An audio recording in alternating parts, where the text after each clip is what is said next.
The rooftop gravel crunched under Cole Maddox's boots as he shifted position behind the HVAC unit, 300 yards of cold Chicago air separating him from the restaurant's rear service entrance. 11:47, same time as the previous 46 nights. The night vision scope brought Emma Hayes into sharp relief as she emerged through the kitchen door, her thin jacket doing nothing against the October wind that rolled off Lake Michigan. She paused to retie her shoelaces. The left one always came undone around this time, cheap department store. Flats falling apart after too many 12-hour shifts, and Cole logged it in his notebook with the same precision he'd once used to track enemy movements in Fallujah. Subject Emma Hayes, day 47. Night at shift ends 12:15 a.m. Walks home alone through Southside. Route unchanged. Threat assessment elevated. The words meant something different now than they had 8 weeks ago, when Father Brennan had shuffled into his office at Sentinel Security manila folder, clutched in arthritic hands that still bore the scars of shrapnel from Quezon. The old priest's voice had carried that particular weight that came from men who'd seen too much death and couldn't stomach one more senseless loss. She reminds me of your Katie, son. Same age she would have been, same spirit, and she's in trouble but doesn't know it yet. Cole had taken the folder because you didn't say no to Father Brennan, not when the old man had given last rites to half your platoon in the Korengal Valley, not when he'd been the only one who showed up to Sarah and Katie's funeral while the rest of the world moved on like a drunk driver, killing a wife and daughter, was just another Thursday statistic. The photo inside had punched him in the gut, not because Emma Hayes looked anything like Katie, but because she had that same quality Sarah used to talk about, the kind of person who'd give you their last dollar and apologize it wasn't more. 5 weeks of background checks had painted the picture. Emma Elizabeth Hayes, 29, former CPA at Morrison & Associates, one of Chicago's top accounting firms. Implicated in Blake Mercer's $8.3 million Ponzi scheme, but never charged because the evidence showed what Cole's gut had already told him: she'd been a mark, not a partner. Smart girl with a trusting heart, and Blake Mercer had used that trust like a crowbar to pry open every professional door she'd locked behind her credentials. The fraud had collapsed 2 years ago. Blake had vanished with the money. Emma had lost everything: her career, her reputation, her belief that the world made sense. Now she washed dishes at Castellano's and served coffee at Chen's Diner, 2 jobs barely covering rent, on a 4th-floor walk-up in a neighborhood where gunshots were the evening soundtrack. Cole had watched her apartment the first week catalog the broken locks and busted fire escapes, the dealers working the corner, and the addicts nodding off in the stairwell. He'd made a call to an old Marine buddy in CPD to get extra patrols. Nothing official, just brothers looking out for civilians who deserved better than the hand they had been dealt. But the patrols hadn't stopped the black SUV with tinted windows that started appearing 3 weeks into surveillance. Professional tail-rotating vehicles, first the Escalade, then a Lincoln Navigator, then a Suburban, all expensive and all wrong for this neighborhood. The kind of transportation that moved people who didn't want to be seen. Cole had run the plates through channels that technically didn't exist anymore. Favors called in from his time running black ops in places the government swore Americans had never set foot. Every vehicle came back registered to shell corporations that led to more shell corporations, the kind of financial labyrinth that screamed organized crime or intelligence work, and sometimes the line between the two was razor thin. Someone was hunting Emma Hayes. She just didn't know it yet. Movement on the street below pulled Cole's attention back to immediate threats. The Suburban rolled to a stop across from Castellano's same parking spot as the last 6 nights. 2 men exited, and even from 300 yards, Cole could read their body language, the way they moved with weapons concealed under tailored suits, the constant scanning that marks security professionals, the casual arrogance of men who believe themselves untouchable. They posted up near the corner eyes on the service entrance, where Emma would exit in 28 minutes. Cole thumbed his radio. "Mac, I'm going active. Target's compromised." Static, then Mac Sullivan's gravel road voice crackled back, still carrying the authority of the gunnery sergeant who'd kept Cole's squad alive through 3 tours. "Roger that, boss. I'm 2 minutes out." The decision calculus was simple. 47 days of observation meant Cole knew Emma's patterns better than she did, the way she always checked her phone, walking to the bus stop, the route she took that added 10 minutes, but avoided the worst blocks, the pepper spray in her purse that gave her false confidence in a city that didn't care about her safety. The surveillance team knew those patterns too. Tonight, they'd stopped watching and started positioning, and in Cole's experience, that meant the mission parameters had changed from observation to action. He secured his gear with practiced efficiency, the movements automatic after 25 years of preparing for violence. Sig Sauer P-26 in the shoulder holster, backup Glock 19 at his ankle, tactical folder clipped inside his jacket pocket. Body armor under his shirt because you didn't walk into unknown situations without it, not if you planned on walking back out. The night vision scope went into its case, replaced by standard optics for the shorter range work about to unfold. 47 days watching. Tonight that ended. Cole took the fire escape down, boots silent on the metal grating, despite his 200-pound frame. At 51, he'd lost a step from his prime, but the step he'd lost was from Olympic sprinter to merely fast, and the trade-off had bought him patience and judgment that his 25-year-old self couldn't have imagined. The young Marine had been all aggression and certainty. The older version understood that violence was a tool, not a solution, and the best fights were the ones you never had to have. The street-level approach put him at Castellano's front entrance 4 minutes ahead of schedule. The maitre d' looked up with the expression that expensive restaurants reserved for people who didn't fit their clientele. Cole's tactical pants and worn leather jacket screamed working class in a place where entrees cost more than Emma's daily wage. But the Platinum American Express card, Cole slid across the podium, changed the calculation immediately. Table for one. Quiet corner. The words carried command weight, the tone that expected compliance and generally received it. The maitre d's resistance evaporated into professional courtesy as he led Cole to a corner booth that gave clear sight lines to all entrances, back to the wall, no windows behind him. Basic tactical positioning, but civilians never noticed until someone pointed it out. Cole ordered bourbon neat, more for cover than consumption, and settled in to watch. Castellano's interior lived up to its reputation. White tablecloths and crystal chandeliers, the soft murmur of power brokers making deals over Barolo and osso buco, classical music from hidden speakers, trying to create ambiance that money could buy, but never quite achieve. The dinner crowd was winding down, just the serious drinkers and the couples stretching dessert into foreplay, and the serving staff moved through it all with the invisible efficiency of people who'd learned that making eye contact meant getting blamed for things that weren't their fault. Emma worked the bus station near the kitchen, stacking dirty dishes with mechanical precision, and Cole watched her the way he'd once watched villages in Helmand Province, cataloging the small details that revealed larger truths. She flinched when the male servers passed too close. She kept her eyes down, making herself small, the body language of someone who'd learned that attention meant danger. Her uniform hung loose on a frame that had lost too much weight, and the dark circles under her eyes spoke to the kind of exhaustion that sleep didn't fix. 2 years of running had carved survival instincts into her nervous system, but survival instincts without training were just fear with better reflexes. She needed someone to teach her the difference between hiding and defending, between running and standing ground. Cole had taught that lesson to hundreds of Marines. Teaching it to one scared accountant wouldn't be harder. The bus tub in her arms was overloaded, rookie mistake, trying to save trips instead of maintaining control, and Cole saw the disaster unfolding before Emma registered the danger. Her left shoe caught on the carpet edge, the cheap sole, already worn smooth from too many miles, walked on too little money. Time compressed the way it always did in combat. Everything slowing while your brain accelerated, running threat assessments and response options in the microseconds before physics took over. Cole moved. 5 strides brought him into intercept position as Emma stumbled forward, the bus tub tilting toward catastrophic failure. He caught her elbow with his right hand, steadying her weight, while his left hand secured the tub before gravity could claim it. Most of the dishes survived. A single wine glass slipped through, hitting the marble floor with the particular sound of expensive crystal meeting hard reality. Red wine Barolo, probably the $15,300 a bottle, splashed across Cole's boots in an arc that would have been impressive if it wasn't going to stain the Italian leather he'd bought in Florence during a deployment that officially never happened. Emma's face went white, and Cole saw genuine terror in her eyes, the kind that came from too many consequences piled on top of too many disasters.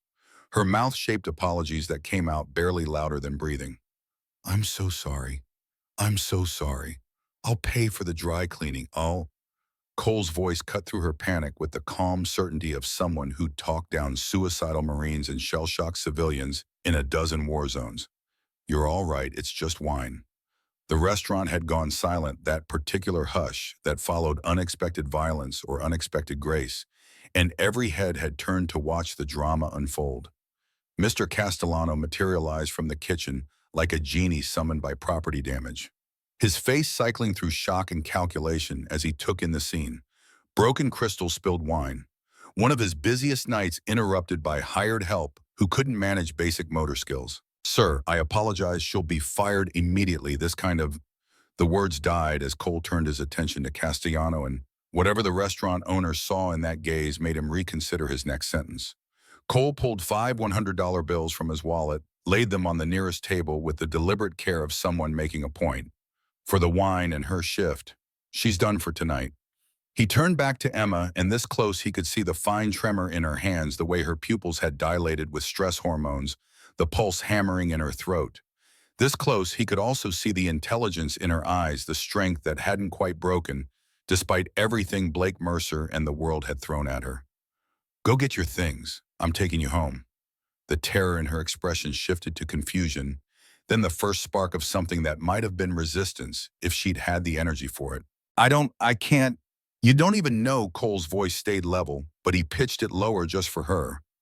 I know that in about 3 minutes, 2 men in a black Suburban are going to walk through that door looking for you. I know they've been watching you for 3 weeks. I know they're done watching. Emma's confusion crystallized into fear, the sharp-edged kind that came from confirmation of paranoia you'd been trying to convince yourself was crazy. What Cole pulled out his phone showed her the surveillance photo he'd taken 2 nights ago, the Suburban, the 2 men license plate visible. Her hand came up to her mouth, and for a moment he thought she might break completely. But she didn't. Instead, something hardened in her expression, the survival instinct overriding the fear. Who are you? The question deserved honesty, or at least as much honesty as operational security allowed. Cole Maddox, I run Sentinel Security. Father Brennan hired me to keep you alive. Recognition flickered across her face at the priest's name, though Cole could see her trying to make the connections, trying to figure out why an elderly priest she barely knew would hire private security for a nobody working 2 jobs in a city that didn't care if she lived or died. Father Brennan, I only met him twice at the shelter. I don't understand. Understanding could come later. Right now, immediate action kept people breathing. He knows you, and he knows when someone's carrying weight they can't handle alone. Now move. We're leaving through the kitchen. Cole's hand found her elbow again, firm, but not rough, the grip that allowed guidance without coercion. He steered her toward the kitchen as the front door opened, and 2 men in dark suits entered, their eyes already scanning the dining room with professional efficiency. Cole felt the weight of their attention sweep across him, and Emma hesitate, calculate. Through the kitchen doors before they could commit to a decision, before the situation escalated from surveillance to confrontation. The kitchen staff barely looked up as Cole and Emma passed through, just another piece of restaurant chaos in an evening that had probably seen worse. The service entrance opened onto an alley that smelled like garbage and grease, and Max Sullivan stood beside Cole's truck with the easy readiness of a man who'd spent 30 years preparing for violence that usually didn't come, but sometimes did. Boss. 2 tangos entering front. Mac was built like the brick wall he'd held in Ramadi when insurgents had tried to overrun their position, gray beard and Marine Corps tattoo sleeve visible despite the cold. His hand rested near his jacket in the universal signal of a man carrying concealed, and his eyes tracked the alley approaches with the constant vigilance that never quite left even 15 years after retirement. We're out the back. You're on overwatch. Mac's grin showed the gap where a Taliban rifle butt had claimed a molar in Sangin. Like old times, sir. The F-250 waited 30 feet down the alley, armored panels hidden under civilian paint windows, rated for small arms fire, that looked like regular glass until bullets started flying. Cole had learned in Fallujah that the difference between coming home and coming home in a box often came down to the quality of your ride, and he'd spent serious money making sure Sentinel's vehicles gave his people every advantage Detroit engineering could provide. Emma balked at the truck door, and Cole could see her brain finally catching up to the adrenaline, finally processing that she was about to get into a vehicle with a stranger who claimed to be protecting her from other strangers she hadn't known were watching. The fear was healthy. The hesitation was smart. But smart hesitation in the wrong moment got you killed. You can trust me, or you can go back inside and see what those men want. Your call. The words were harsh but necessary, and Emma's face showed the moment she made the calculation, weighed the devil she knew against the devil she didn't, and decided that at least this devil had kept her from getting fired, and maybe worse. She climbed into the truck. Cole took the wheel as Max slid into the back seat, his presence both reassurance and reminder that whatever came next, they'd face it as brothers. The truck's engine turned over with the deep rumble of the upgraded V8 Cole had installed, more horsepower than necessary for civilian driving, but exactly what you wanted when vehicles started chasing you through urban terrain. He pulled out of the alley as the two suits emerged from Castellano's rear entrance, their expressions showing the particular frustration of hunters who just realized their prey had slipped the trap. Emma's voice shook, but she was still asking questions, still processing instead of shutting down. "Where are we going, Sentinel HQ?" "Secure location, armed guards. We need to figure out who those men are and what they want." The drive through Chicago's downtown gave Cole time to watch Emma in his peripheral vision, cataloging her reactions as the adrenaline started to fade and shock set in. She kept looking at the side mirror, like the Suburban might materialize behind them. Her hands gripped the seatbelt hard enough to show white knuckles. But she wasn't crying and wasn't begging to be let out, wasn't dissolving into the kind of panic that made civilians liabilities in crisis situations. She was scared but functional, and functional was all Cole needed to work with.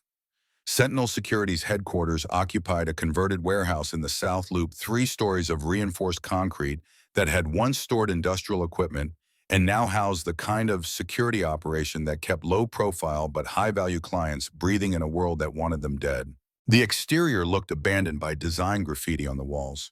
Broken windows on the first floor replaced with bulletproof glass that looked like regular broken glass from a distance, the kind of urban camouflage that made criminals walk past without a second glance.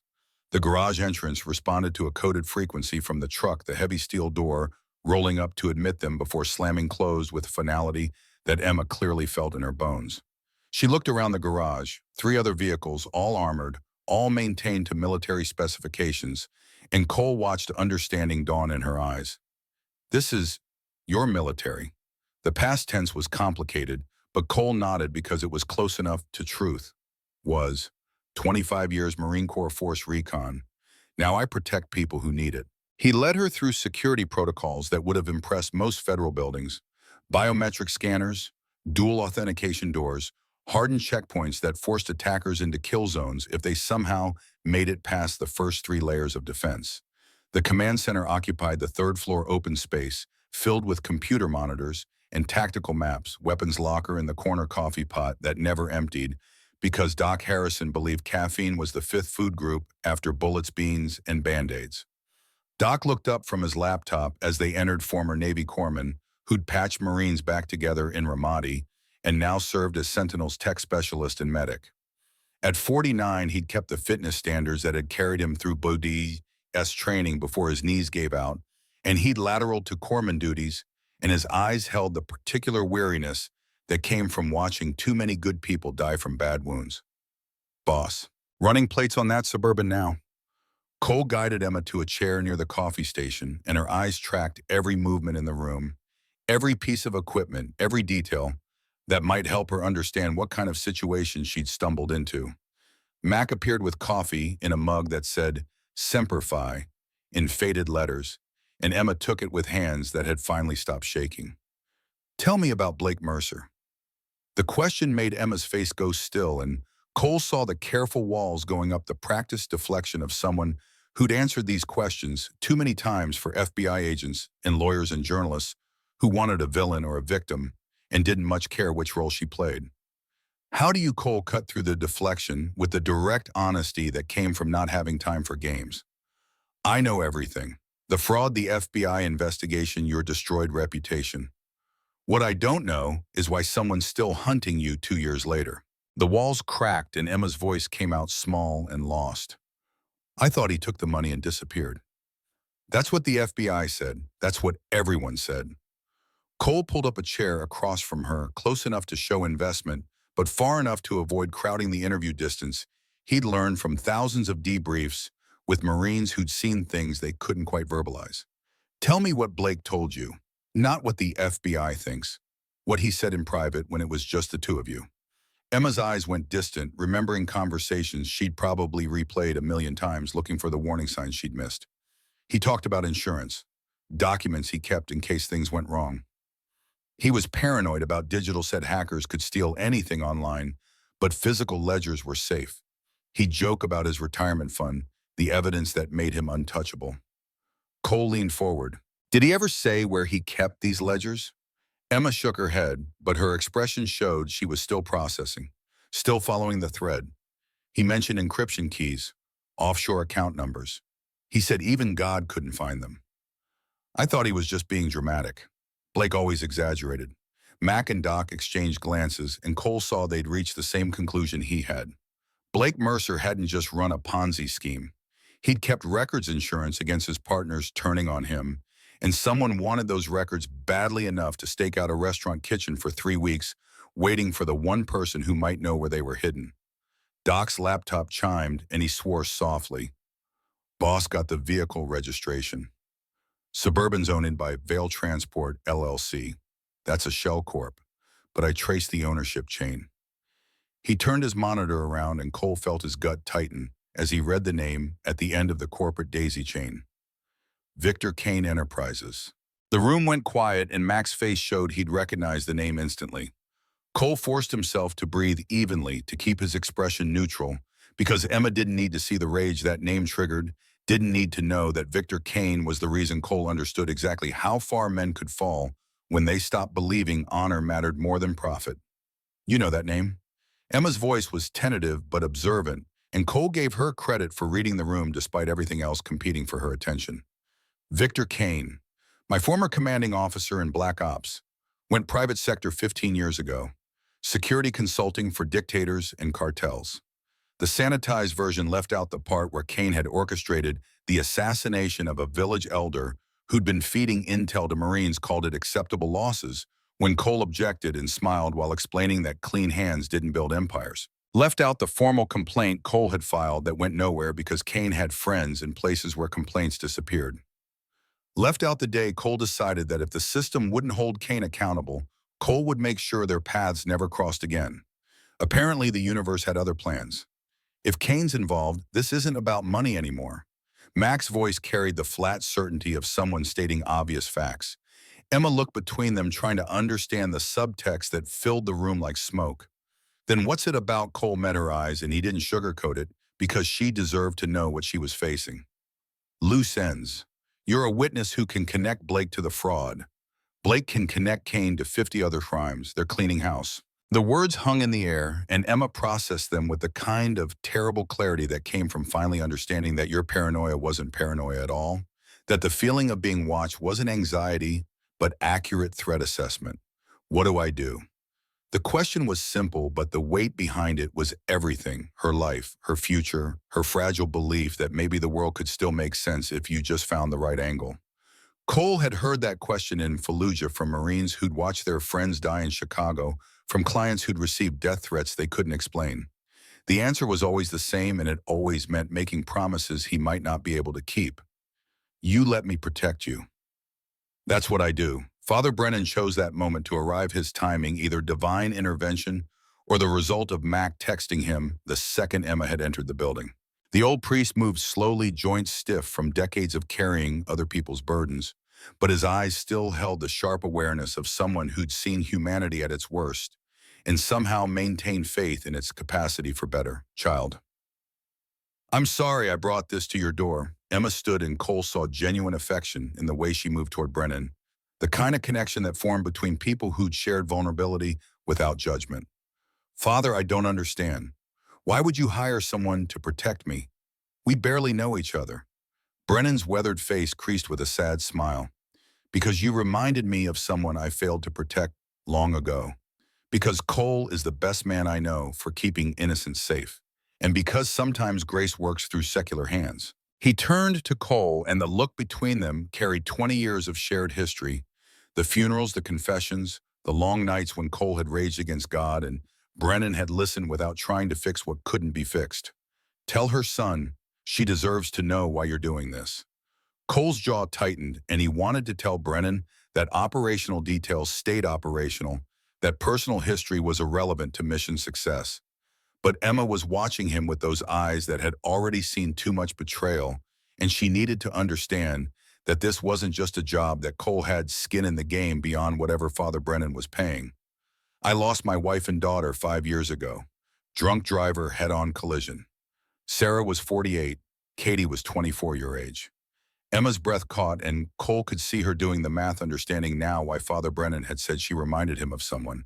Katie wanted to help people. She was studying to be a nurse. She used to volunteer at Father Brennan's shelter, the same one where you met him. The same shelter where you probably sat in the same chair Katie sat in, where Father Brennan looked at you and saw another young woman with her whole life ahead of her, another person the world was trying to break before she could bloom. Cole's voice stayed level, but he felt the words cutting on the way out. I couldn't protect them, but I can protect you. The silence that followed carried weight, and Emma's eyes glistened with tears she refused to let fall. When she finally spoke, her voice was steadier than it had been all night. I don't want to be someone's second chance at redemption. I don't want to be your dead daughter's replacement. The honesty was sharp and clean, and Cole respected her for it, even as it landed like a knife between his ribs. You're not. You're Emma Hayes, and you deserve to live without looking over your shoulder. That's enough reason. Emma studied him for a long moment, and whatever she saw must have satisfied something, because she nodded once. Okay, so what happens now? Mac fielded that question, his tactical mind already 3 steps ahead. Now you stay here. Secure location, armed guards. We figure out what Kane wants and how to make this end. Doc pulled up files on his computer, financial records that probably violated 6 federal laws to obtain, but which painted a picture Cole needed to see. Boss, I traced the money from Blake's Ponzi scheme. He didn't steal $8.3 million. The number on screen made Cole's breath catch. He stole $47 million.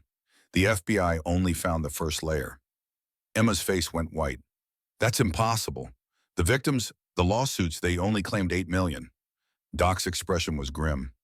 Because Blake was working for someone with serious resources. Someone who could hide money through 50 shell core across 12 countries. He pulled up another screen, and Cole felt his pulse spike as the money trail terminated in a single name. Victor Kane Enterprises.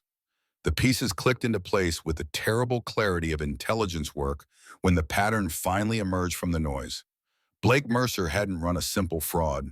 He'd been laundering money for Kane's operation, and the Ponzi scheme had been cover for moving cash from illegal sources into legitimate investments.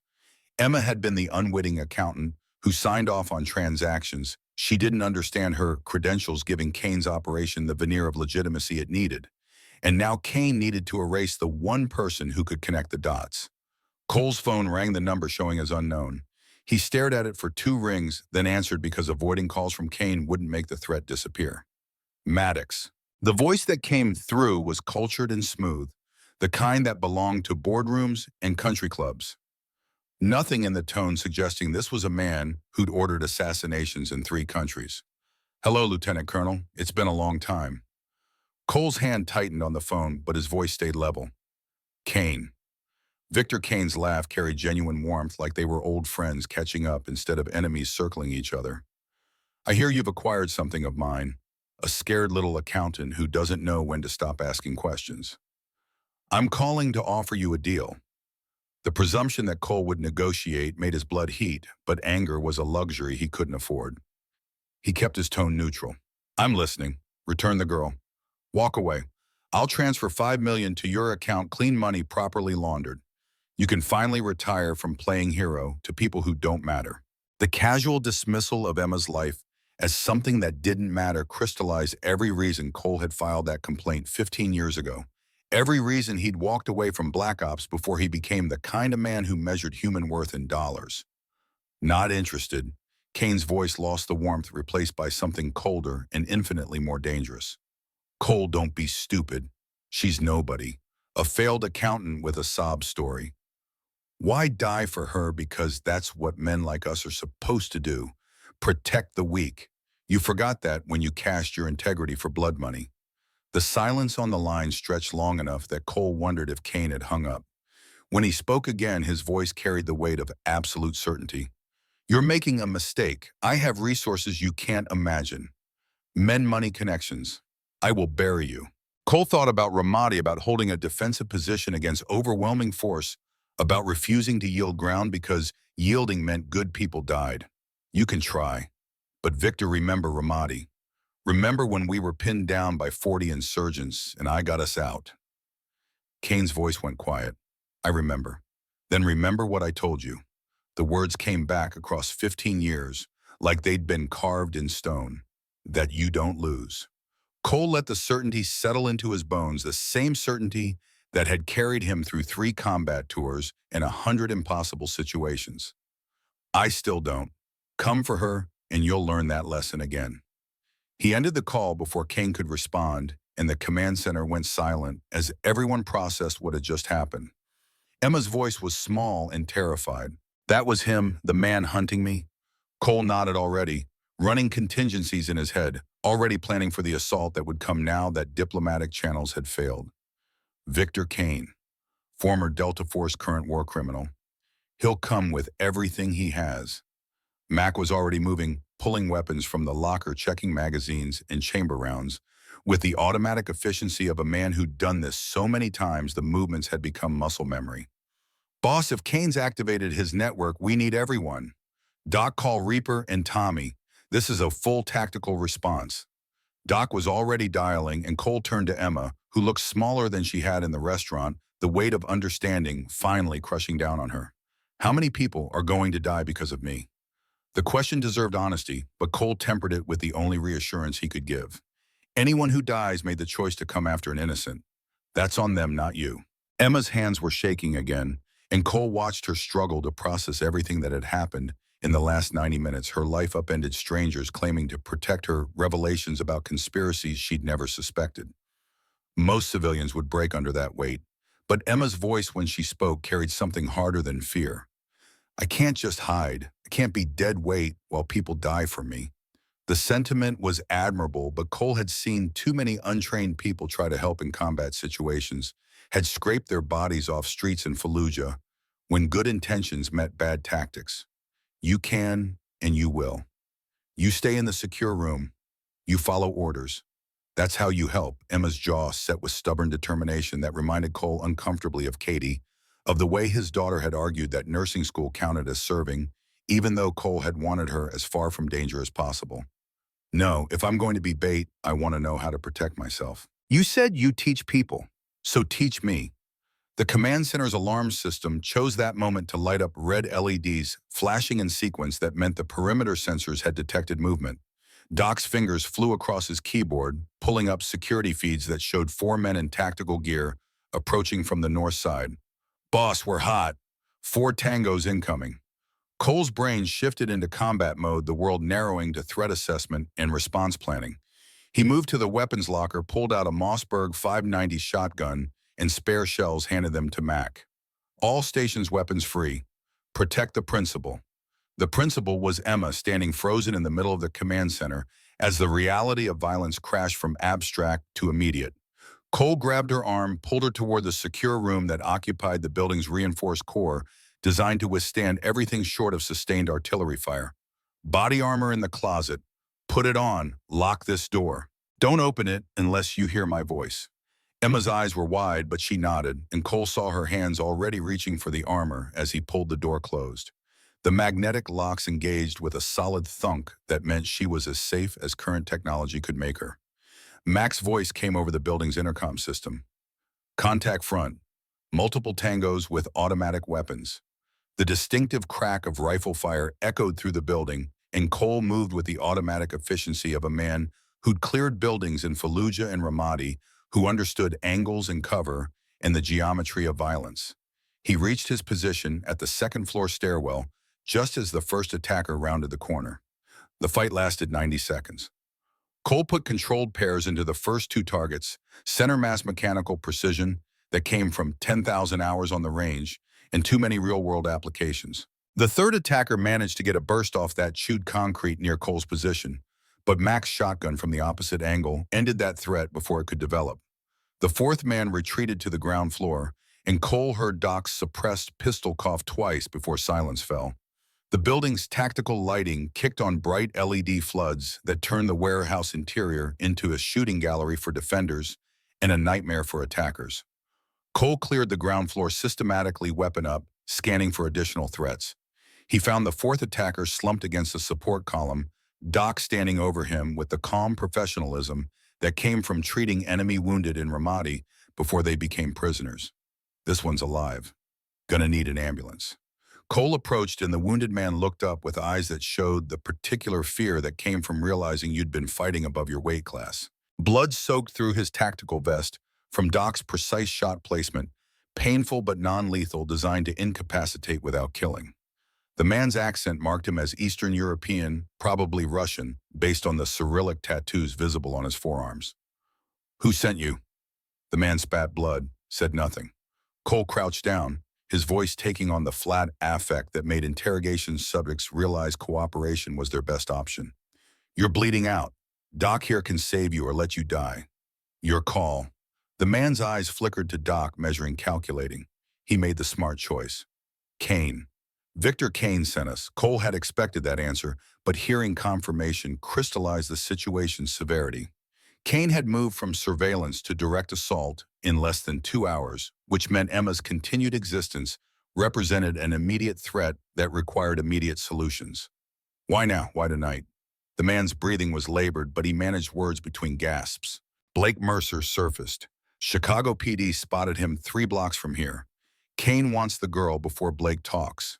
The revelation hit like artillery fire. Blake Mercer wasn't hiding in some foreign country. He was in Chicago, close enough that Kane's people had visual confirmation, close enough that the whole equation had changed from finding a ghost to containing an immediate crisis. Mac had appeared during the interrogation, and his face showed he'd reached the same tactical conclusion Cole had. "Boss, if Blake's in play, he's the key. We get Blake, we get the evidence against Kane." Doc had his medical bag out, working to stabilize the wounded attacker with the same care he'd given to Marines and insurgents alike in Ramadi, because medics treated everyone and let God sort out the rest. "This guy needs a hospital in the next 30 minutes. Cole made the call that separated operators from amateurs. He pulled out his phone and dialed 911, gave the address and situation, then walked away before the dispatcher could ask questions that would take too long to answer. The police and ambulance would arrive, would find 4 attackers and evidence of a home invasion, would catalog everything for a report that would ultimately go nowhere because Kane had enough connections to make sure it didn't. But the wounded man would live, which meant Cole's conscience stayed clean, which meant he could still look at himself in the mirror and recognize the man looking back. The secure room's magnetic locks disengaged at Cole's voice command, and Emma stood in the doorway wearing tactical vest that was 2 sizes too big, her hands white-knuckled on the Glock 19 that Cole kept in the safe room for worst-case scenarios. She lowered the weapon when she saw him, and relief flooded her expression before hardening into something that looked like determination. "Is it over?" Cole shook his head and her face fell before she rallied. 4 attackers down, but there'll be more." Emma looked at the blood on his jacket. Not his blood, but she didn't know that, and something shifted in her expression. She moved closer and her hands came up to check him for wounds with surprising competence. "Are you hurt?" The concern in her voice made Cole's chest tighten, because it had been 5 years since anyone had checked him for wounds, 5 years since Sarah had waited up when he came home from deployments and counted his fingers to make sure he'd brought all of them back. He caught Emma's hands, gently stopped her search before it could become something neither of them was ready for. "I'm fine. Just other people's blood." Emma's hand stayed in his and she looked up at him with eyes that held too many questions and not enough answers. "This is because of me." "All of this?" Cole's voice stayed firm, the command tone that brooked no argument. "This is because of Kane, because of Blake, because of men who chose power over honor. You're just the excuse. If it wasn't you, it'd be someone else." Emma pulled her hands back, wrapping her arms around herself like she could contain the fear if she just held tight enough. "I've spent 2 years running, 2 years being afraid. I'm so tired of being afraid." The vulnerability in those words reminded Cole why he'd taken this job in the first place, why Father Brennan's request had hit him in places he'd thought were safely armored. Emma Hayes deserved better than the hand she'd been dealt. Deserved a chance to stop running and start living. And if Cole had to kill everyone Kane sent to prevent that, he'd do it without hesitation and sleep fine afterward. Then tomorrow we start changing that. I'll teach you to protect yourself, how to fight back, how to survive when protection fails. Emma's eyes widened slightly. You said I should stay in the safe room, follow orders. Cole allowed himself a small smile. That was before you picked up a weapon and held position while bullets were flying. You earned the right to learn. The moment stretched between them, and Cole saw Emma processing everything that had happened, everything that would come. When she spoke, her voice carried new strength. Okay, tomorrow we start, but tonight, can I just not be alone? The request was innocent, the need for human connection after trauma, but Cole felt the danger in it anyway. Getting close to principles broke professional boundaries, created complications that got people killed when emotions overrode tactics. But Emma wasn't just a principal anymore. She was a woman who'd held her ground under fire, who trusted him with her life, who reminded him that life meant more than just survival. The command center had couches that converted to bunks, and Cole gestured toward them. Get some sleep. I'll take first watch. Emma nodded, moved toward the nearest couch, then paused. Cole? He turned back. Thank you for protecting me, for seeing me when I was invisible. The words hit harder than they should have, and Cole's response came out rougher than intended. You were never invisible. You were just waiting for someone to look. Emma's smile was small but genuine, and she curled up on the couch, still wearing the oversized tactical vest. Cole watched her breathing even out, watched the fear drain from her expression as exhaustion claimed its due. Then he returned to the monitors, to the tactical displays, showing Chicago's night to the job of keeping watch while others slept. Mac materialized beside him with fresh coffee, and they stood in silence, watching the screens until Mac's voice broke the quiet. Boss, she's getting under your skin. Cole didn't deny it because Mac had known him too long and seen too much. She reminds me, Mac cut him off. She reminds you of Katie, I know. But she's not Katie, and you're not saving your daughter by saving her. The words were harsh but necessary, and Cole forced himself to hear them. I know that. Mac's hand landed on Cole's shoulder, the grip carrying 3 combat tours worth of brotherhood. Just make sure you do, because if you're trying to resurrect ghosts, you'll get both of you killed. Cole nodded, and Mac moved away to take his own watch position. The command center settled into the rhythm of alert readiness professionals who knew how to stay awake through the endless hours when violence might come from any direction. Cole's phone buzzed with an encrypted text from an unknown number. The message contained a photo of Father Brennan tied to a chair in what looked like a church basement, visible bruises on his face where someone had made points with fists. Below the photo text that made Cole's blood run cold. Trade. Her for him. Tomorrow noon, St. Michael's Church. Come alone, or the old man dies. Cole stared at the screen, tactical calculations running through his head faster than conscious thought. Kane had escalated from surveillance to assault to hostage-taking in less than 6 hours, which meant the situation had gone from manageable to critical. Father Brennan wouldn't survive if Cole refused the trade. But trading Emma meant Kane got everything he wanted, the witness dead, the evidence buried, the loose ends severed. The command center's computers hummed, the city's lights glittered through the windows, and Emma slept on the couch, still wearing armor she barely knew how to use. Cole looked at the photo of Father Brennan again, at the old priest who'd given last rites to half his platoon and absolution to the other half, who'd stood beside him at Sarah and Katie's funeral when everyone else had found excuses to be elsewhere. Mac appeared at his shoulder, read the screen over Cole's arm, and his face went hard. What's the play, boss? Cole's thumb hovered over the delete button, but he didn't press it. Instead, he forwarded the photo to Mac's phone and docs, creating a redundancy in case his phone was compromised. When he spoke, his voice carried the absolute certainty that had gotten Marines through impossible situations. Get the team. Full tactical kit. Kane wants to play God in a church. He locked eyes with Mac, and the old gunnery sergeant grinned with the particular joy that came from men who'd been outgunned before and won anyway. We'll show him the devil. The team assembled in Sentinel's command center like ghosts materializing from Chicago's pre-dawn darkness. 4 a.m. carried the particular silence that preceded violence, and Cole watched his brothers filter through the security checkpoint with the economy of movement that marked professionals who'd learned to save energy for when bullets started flying. Reaper Rodriguez came first, the former Marine Scout sniper, moving with the liquid quiet despite carrying a rifle case that held the M110 he'd used to good effect in Helmand Province. Tommy Chen followed demolitions expert, whose nervous energy translated to fingers constantly tapping rhythms against his thigh, mental calculations running through blast radii and shaped charges. Doc Harrison had never left his vigil at the medical station unbroken since the assault ended. Max spread a tactical map across the conference table, satellite imagery of St. Michael's Church overlaid with approach vectors and sight lines that told the story of how quickly a house of God could become a slaughterhouse. The church's architecture favored defenders' thick stone walls, limited entry points, bell tower offering 360 coverage of the surrounding blocks. Kane had chosen well, which meant Cole needed to choose better. Gentleman's situation is hot. High-value principal enemy is Victor Kane. Yes, that Victor Kane, and he's got Father Brennan hostage. Reaper's low whistle cut the silence, and his scarred hands moved to check his rifle case with the automatic reflex that came from knowing your weapon better than your own heartbeat. Kane. Heard he went private. Didn't think we'd cross him again. Cole's jaw tightened at the word again, because Reaper had been there in Kandahar when Kane had ordered the strike that leveled a compound holding 6 Taliban fighters and 14 civilians, had smiled when Cole objected and explained that acceptable losses were the price of winning wars. Reaper had filed his own complaint, and it had disappeared into the same black hole that swallowed everything inconvenient to men with Kane's connections. He wants a trade. Emma for Father Brennan. St. Michael's Church, noon today. Doc pulled up architectural schematics on his laptop, fingers flying across keys with a precision that made him equally deadly with scalpels and code.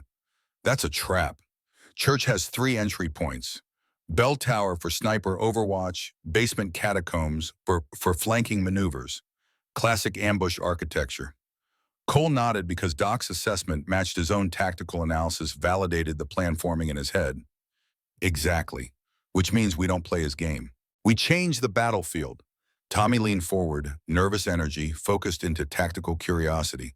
Where's that boss? Cole pulled up new satellite imagery, this time showing a sprawling estate north of the city, 40 acres of manicured grounds and security fencing that screamed money and secrets. Kane's home. Lake Forest compound, private security, legitimate business front. While he's waiting at the church, we hit his real fortress. Mac's eyes narrowed, reading the play.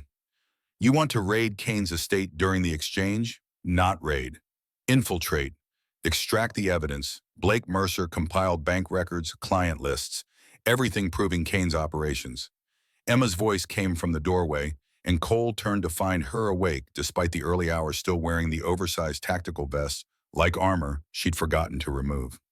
Her eyes held the exhaustion that came from sleeping in snatches between nightmares, but her voice stayed steady.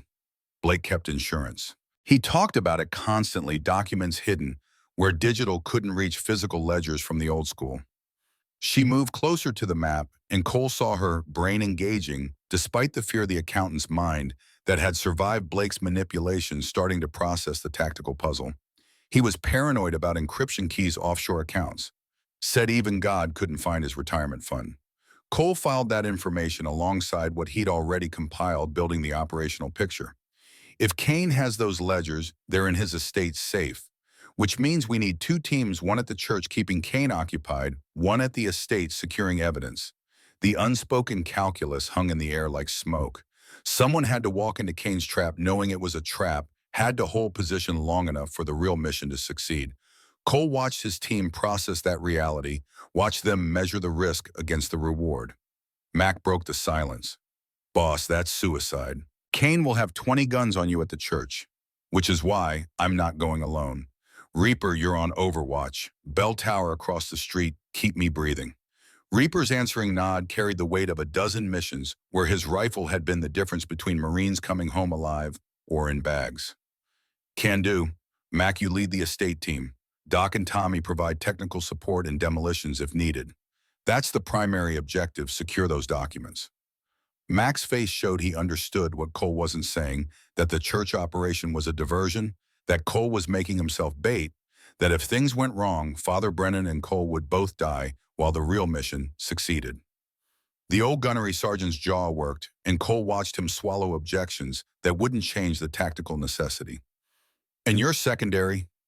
Cole met his eyes with the flat honesty that came from accepting your own mortality in Fallujah and learning to function anyway. I'm expendable.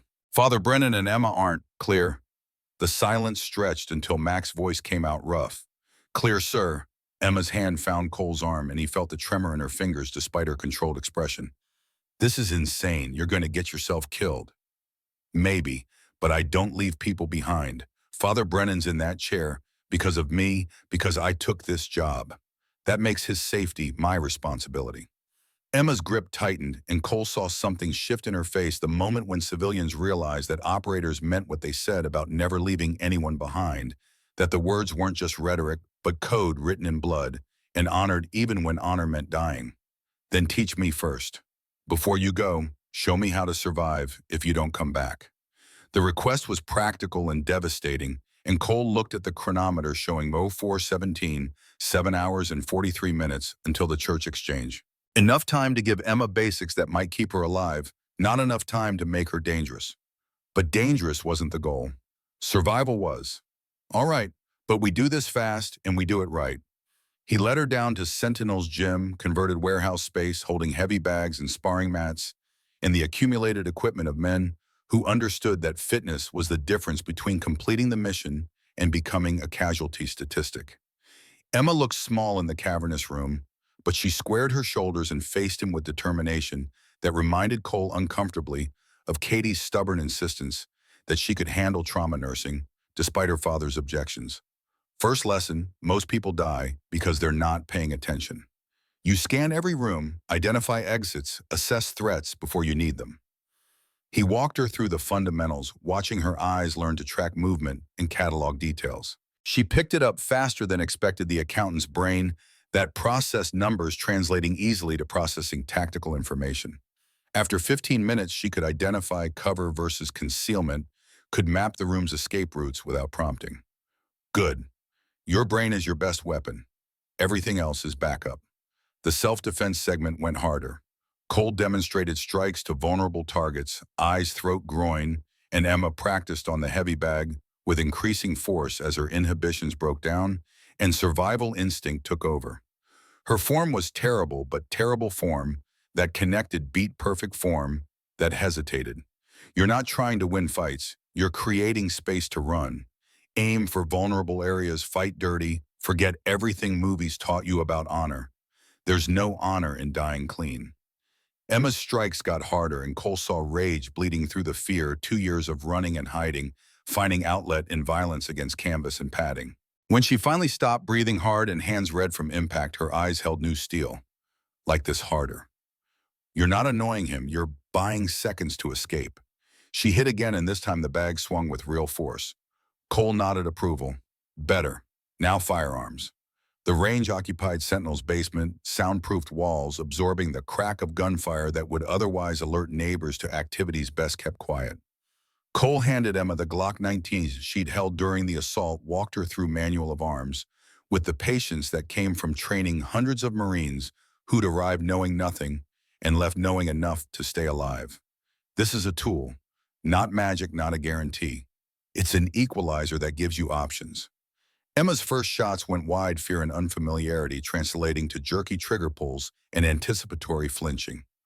Cole moved behind her, adjusted her stance with hands that stayed professional despite the intimacy of close instruction. Breathe. Squeeze, don't pull. Let the recoil surprise you. Shot by shot, her grouping tightened. By the 30th round, she was hitting center mass at 7 yards. And while that wouldn't win competitions, it might buy the seconds that separated living from dying. You won't win gunfights, but you can buy time. That's enough. They moved through the training in compressed silence, Cole's tactical mind already running scenarios for the church, while his hands guided Emma through fundamentals she'd need if everything went wrong. The chronometer showed 0645 when they finally stopped, both sweating despite the basement's chill, and Emma's eyes held exhaustion that went deeper than physical exertion. Thank you for this, for treating me like I can handle it. You can. You just needed someone to show you how. The moment stretched, and Cole became acutely aware of how close they stood, how her breathing had synced with his during the training, how her eyes held something beyond gratitude. He stepped back before the moment could become something neither of them was ready for, before professional boundaries could blur into complications that got people killed. Get cleaned up, eat. We move in 4 hours. Emma nodded and headed toward the showers, and Cole returned to the command center where his team was conducting final weapons checks and mission rehearsals. Mac looked up from the satellite imagery he'd been studying, and his expression showed he'd been doing his own calculations. Boss Kane's estate security is no joke. 12 guards visible on thermals, probably more inside. We go loud, local PD responds in under 10 minutes, which is why you go quiet. Infiltrate from the lakeside, bypass perimeter sensors, extract the evidence before anyone knows you were there. Tommy pulled up building schematics that he'd obtained through methods that probably violated 6 federal statutes. Estate safe is 3rd floor east wing.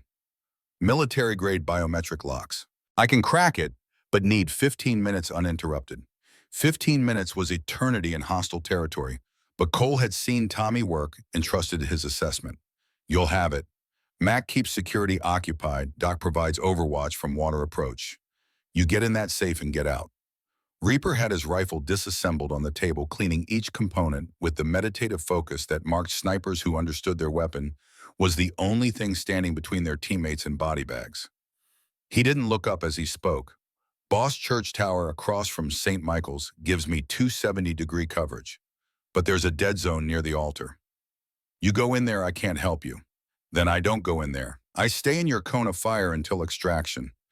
The plan was coming together with the precision that separated professional operations from amateur chaos. Cole checked his own gear. Sig Sauer P226 with 4 spare magazines, tactical folder, body armor, under civilian clothes, encrypted radio with bone conduction earpiece that would let him communicate without visible equipment. The loadout balanced capability with the need to appear non-threatening, at least until the shooting started.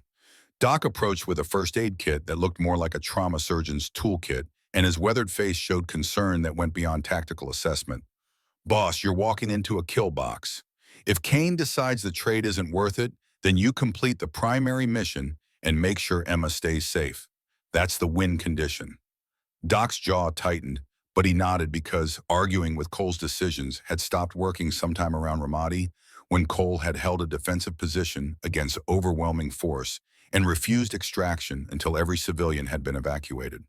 Some men led from the rear. Cole led from the front, and his team had learned to accept that even when acceptance meant watching him walk into situations that should have killed him, but somehow didn't. Emma reappeared wearing clothes from Sentinel's emergency supplies, tactical pants, and a dark shirt that fit better than the restaurant uniform. And Cole saw her moving differently now. Eyes scanning approaches, body angled to maintain sightlines, the training already translating into automatic behavior. She caught him watching and managed a small smile that didn't quite reach her eyes. Do I look like someone who can protect herself? You look like someone who's learning. That's more dangerous than most people realize. Mac's phone buzzed with an alert, and his face went hard as he read the screen. Boss Chicago PD just put out a bolo. Blake Mercer spotted in River North 2 hours ago. He's still in the city. The revelation hit like incoming fire, reshaping the entire tactical picture. Blake wasn't hiding overseas or dead in a ditch. He was in Chicago, close enough to be a factor, close enough that Kane's urgency suddenly made terrible sense. If Blake surfaced and started talking to federal investigators, Kane's entire network collapsed. Emma was the key to finding Blake, which meant Emma alive was Kane's worst nightmare. Cole's phone rang, the encrypted line that only a handful of people possessed. He answered, already knowing who it would be. Maddox. The voice belonged to someone he'd served with in Afghanistan, someone who'd gone on to wear stars while Cole had gone private. General Sarah Hastings spoke with the clipped precision that came from commanding thousands and accepting that every order might send some of them home in flag-draped boxes. Cole, I hear you're having difficulties with Victor Kane. News travels fast. Hastings' laugh held no humor. When Kane activates international assets for domestic operations, people notice. I'm calling because I have an interest in seeing him stopped. Cole processed that statement alongside everything he knew about Hastings' current position at the Pentagon, and the implications made his pulse spike. What kind of interest? The kind that involves national security. Kane's not just running security consulting, he's funding regime changes. 3 South American countries, 2 African nations. He's building private armies and selling them to the highest bidders. The scope of Kane's operations suddenly crystallized, and Cole understood why a lieutenant colonel's complaint had disappeared, because Kane had been untouchable, even then, protected by people who benefited from his services or feared his reprisals. You have proof, not yet. But if what you told me about Blake Mercer's records is accurate, those ledgers would give us everything we need. Bank accounts, client list, payment schedules. Enough to bring Kane down and roll up his entire network. Cole's tactical brain was already recalculating, already seeing how this changed the equation from personal vendetta to strategic necessity. I'm sending you encrypted files from what we recovered so far. Enough to show this is real. Doc had been monitoring the conversation and his fingers flew across his keyboard, uploading samples of the financial data they'd pulled from Kane's shell corporations. 30 seconds later, Hastings' sharp intake of breath told Cole she'd seen enough. Jesus Christ, this is bigger than I thought. Cole, I'm mobilizing resources. DoD, State Department, FBI, clean teams. But I need those original ledgers. My team's extracting them today. But General Kane has hostages. Father Brennan, if we move too fast, then we move precisely. I'm sending an extraction team to your location, ETA 3 hours. You hold position, keep your principal safe, and let proper authorities handle Kane. Cole thought about Father Brennan tied to a chair about Kane's deadline that wouldn't wait for bureaucratic timelines. With respect, General Kane's deadline is noon. Your team won't arrive in time. Hastings' silence carried the weight of command decisions where every option cost lives and the only question was which lives cost less. Then you do what you do best, Marine. You hold the line until we get there. And Cole, don't die. I need you to testify when this goes to trial. The line went dead and Cole looked at his team, watching him with expressions that showed they had heard enough to understand the stakes had just escalated beyond personal protection into geopolitical chess. Max spoke what they were all thinking. Boss, if Kane's running coups, he's got resources we can't match. Mercenaries, weapons, government connections. This isn't a firefight, it's a war. Then we fight it like Marines, outnumbered, outgunned, and too stupid to quit.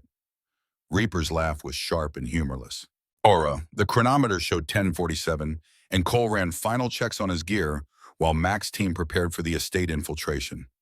Emma stood near the windows watching Chicago's skyline, and Cole moved to her side because she deserved to know what was happening, deserved to understand that the situation had escalated beyond anything they'd anticipated. Blake's still in the city, which means Kane's deadline isn't just about Father Brennan. It's about containing all his loose ends before federal authorities arrive. Emma's reflection in the window showed her processing that information, connecting dots that revealed how thoroughly Blake had manipulated her and how completely Kane wanted her erased. I'm the connection between Blake and Kane. If I die, the trail goes cold. Cole nodded because sugar-coating reality didn't help anyone survive it, which is why you stay here, guarded, until this ends. Emma turned to face him, and her eyes held the determination he'd seen during training. And if you don't come back, if Kane kills you and Father Brennan, then Mac completes the mission and General Hastings' team arrives to clean up the mess. Either way, Kane loses. The statement was tactically sound and emotionally devastating, and Emma's face showed she understood Cole was preparing for the possibility that he wouldn't survive the next 2 hours. Her hand came up to his chest, resting over the concealed body armor, and Cole felt a tremor in her fingers despite her controlled expression. Come back. That's an order. Her attempt at command voice would have been amusing in different circumstances, but right now it landed with unexpected weight because somewhere between the restaurant and this moment, Emma Hayes had stopped being just a principal and started being someone whose opinion mattered, whose fear for his safety created pressure in his chest that had nothing to do with tactical concerns. I'll do my best. The words were inadequate, but Emma seemed to accept them because she nodded once and stepped back, professional distance reasserting itself before the moment could become something that complicated everything. Mac appeared with final mission briefs and the team's synchronized watches to ensure coordination across the split operation. We go in 15 minutes.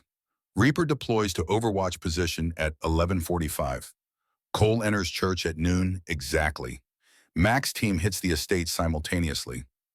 Questions. Tommy raised a hand, nervous energy channeling into tactical curiosity. What happens if Kane doesn't bring Father Brennan? If this whole thing is a setup to draw you out, then I adapt. But Kane's smart enough to know I won't negotiate without proof of life. He'll bring the father because he needs me to believe the trade is real. The team moved with practiced efficiency, each man checking his brother's gear, ensuring weapons were loaded and safeties engaged until needed. Cole watched them work and felt the familiar weight of command, the knowledge that his decisions would determine who lived and who died, that mistakes measured in seconds could echo through decades. But he'd made peace with that burden in Fallujah when he'd called in artillery danger close to his own position and watched it save his Marines at the cost of his own hearing and sanity. This was just another mission, just another calculation of acceptable losses. Emma appeared at his elbow as the team filed toward the garage, and she pressed something into his hand, a rosary that Cole recognized as Father Brennan's, the beads worn smooth from decades of prayer in foxholes and hospital rooms, and moments when faith was the only weapon that worked. He left this at the shelter, said you might need it someday. Cole's throat tightened because Brennan had known this moment was coming, had prepared for it with the quiet certainty that came from men who'd seen enough death to recognize its approach. He closed his fingers around the rosary, feeling the weight of expectation and faith and brotherhood that came with carrying another man's prayers into battle. Thank you. The words were inadequate, but Emma nodded like she understood everything he couldn't say. Then Mac was calling from the garage, and Cole moved because the mission clock was running and sentiment didn't stop bullets or save hostages. The drive to St. Michael's took 20 minutes through Chicago traffic that flowed around them with the indifferent chaos of a city that didn't know war was coming to its streets. Reaper split off 3 blocks out, moving to his overwatch position with the invisible efficiency that made snipers ghosts until their rifles spoke. Mac's team headed north toward Lake Forest, and Cole continued alone toward the church that dominated its block with Gothic stonework and stained glass that had witnessed 100 years of prayers and would soon witness something far removed from divine grace. Cole parked 2 blocks away, walked the approach on foot, scanning for Kane's security. The church's architecture was exactly as Doc had described: 3 entry points with the main doors facing East Bell Tower, offering commanding height basement access through side stairs that could be blocked with 2 men. Kane had chosen his battlefield well, but every battlefield had weaknesses if you looked hard enough. Reaper's voice came through the bone conduction earpiece, barely audible whisper that carried across encrypted channels. I'm in position. Tower's empty, but there's fresh boot prints. Someone was here and left, which meant Kane had considered putting his own sniper in Overwatch, but decided against it, probably because he wanted Cole alive long enough to confirm Emma's location before the killing started. That gave Cole a narrow window to work with, the time between entering the church and Kane deciding he had enough information to act. I'm going in. Keep me alive. Always do, boss. The church doors opened with medieval weight, heavy wood and iron that groaned like the damned. Interior darkness swallowed Cole as his eyes adjusted from October sunlight to candlelit gloom, and he cataloged threats with automatic precision. 14 pews offering cover altar, raised 3 steps providing tactical advantage, confessional booths that could hide shooters, sacristy door that probably led to the basement where Father Brennan waited. Victor Kane emerged from shadows near the altar, and Cole felt 15 years collapse into this moment. All the anger and betrayal and rage that came from watching a brother-in-arms choose profit over principle, power over honor. Kane wore an expensive suit that probably cost more than most people's monthly salary, and his smile held the easy confidence of men who believe themselves untouchable. Cole, right on time. You always were punctual. Where's Father Brennan? Kane gestured, and 2 men brought the priest from the sacristy. Brennan looked worse than his photo had suggested, bruises darkening to purple across his weathered face, left eye swollen, nearly shut, dried blood at the corner of his mouth from where someone had made points with fists. But his eyes, when they met Cole's, held steady determination, and the slight shake of his head warned against heroic stupidity. Your priest, alive as promised. Now where's the girl? Cole's voice stayed level despite the fury building in his chest. Safe. Far from here, where you'll never find her. Kane's expression didn't change, but something cold moved behind his eyes. I meant what I said on the phone. Walk away. $5 million. The girl disappears painlessly, and you live rich. Cole thought about Emma in Sentinel's command center, thought about her learning to fight back after 2 years of running, thought about Katie's face when she told him that nursing meant helping people even when helping was hard. Thought about every reason he'd taken this job and every reason he'd keep it. Not happening. Kane's smile turned predatory. Why, she's nobody to you. Another broken civilian in a city full of them. She's an innocent. That makes her everything. Kane laughed genuine amusement that made Cole's hand drift toward his concealed weapon. Still the Boy Scout. We killed innocents in Fallujah and Kabul. Orders were orders, and you followed them. Those were enemy combatants in active war zones. This is murder for profit. There's a difference. Kane's expression hardened. Only to men who can't see the bigger picture. Did you ever wonder why I recruited Blake Mercer? Why I needed his Ponzi scheme money laundering? Kane's eyes glittered with something that looked like pride. Bigger, I'm funding coups. 3 South American countries, 2 African nations. Blake's stolen millions were seed money for regime changes that will reshape global power structures. The admission landed like physical impact, confirming what General Hastings had suspected and making the stakes crystal clear. Kane wasn't just a criminal. He was a terrorist operating on international scale, and Emma Hayes was the witness who could connect every thread. You're insane. I'm inevitable. And Emma Hayes can connect Blake to me. That connection destroys everything I've built. So she dies. Father Brennan dies. And you, old friend, you die too. Kane pulled a pistol with casual ease, and the church doors slammed open as 20 armed men flooded through every entrance. Cole found himself surrounded, and Kane's smile showed he'd been waiting for this moment since the phone call ended. Did you really think I'd come alone? Cole's hand moved toward his Sig Sauer, calculating angles and cover, and the probability that he could draw and fire before 20 weapons cut him down. The math was bad, but Reaper's voice in his earpiece shifted the equation. Boss, I've been working. 8 tangos neutralized around the perimeter. Your 6 is clear. Cole's fingers snapped the signal he and Reaper had used in a dozen operations. Nothing happened from Kane's perspective, but Cole knew that across the street, Reaper's rifle was tracking targets with the patient precision that made him legendary. Did you? Kane's eyes narrowed, reading subtext, and Cole saw the moment comprehension dawn. Kane's voice came out sharp with command authority. Light them up, but Cole was already moving, drawing his Sig Sauer as he dove behind the nearest pew. The church lights shattered under Reaper's suppressed fire, plunging the interior into darkness, broken only by muzzle flashes and screaming. Cole's night vision goggles descended from his collar. He'd worn them hidden, counting on this exact scenario, and suddenly he owned the battlefield. Kane's men fired blind panic, overriding training as they hosed down the church interior with automatic weapons that chewed wood and stone and stained glass. Cole moved between pews like a ghost-controlled pairs, dropping targets with the mechanical precision that came from muscle memory and 10,000 hours of close-quarters battle. 2 rounds next target, 2 rounds next target. The rhythm became meditation. Reaper's voice stayed calm in his ear. Kane's moving toward the basement. Brennan's guards are down. Cole fought toward the sacristy, bullets whining past close enough to feel the displacement. A shooter rose from behind the altar, and Cole's double tap dropped him before the muzzle could track. 3 more to the left, and Cole went prone as their fire stitched the air where his chest had been. Reaper's rifle coughed once, twice, 3 times, and the shooters collapsed. The sacristy door led to stairs descending into medieval darkness, and Cole cleared them with controlled aggression weapon up and scanning.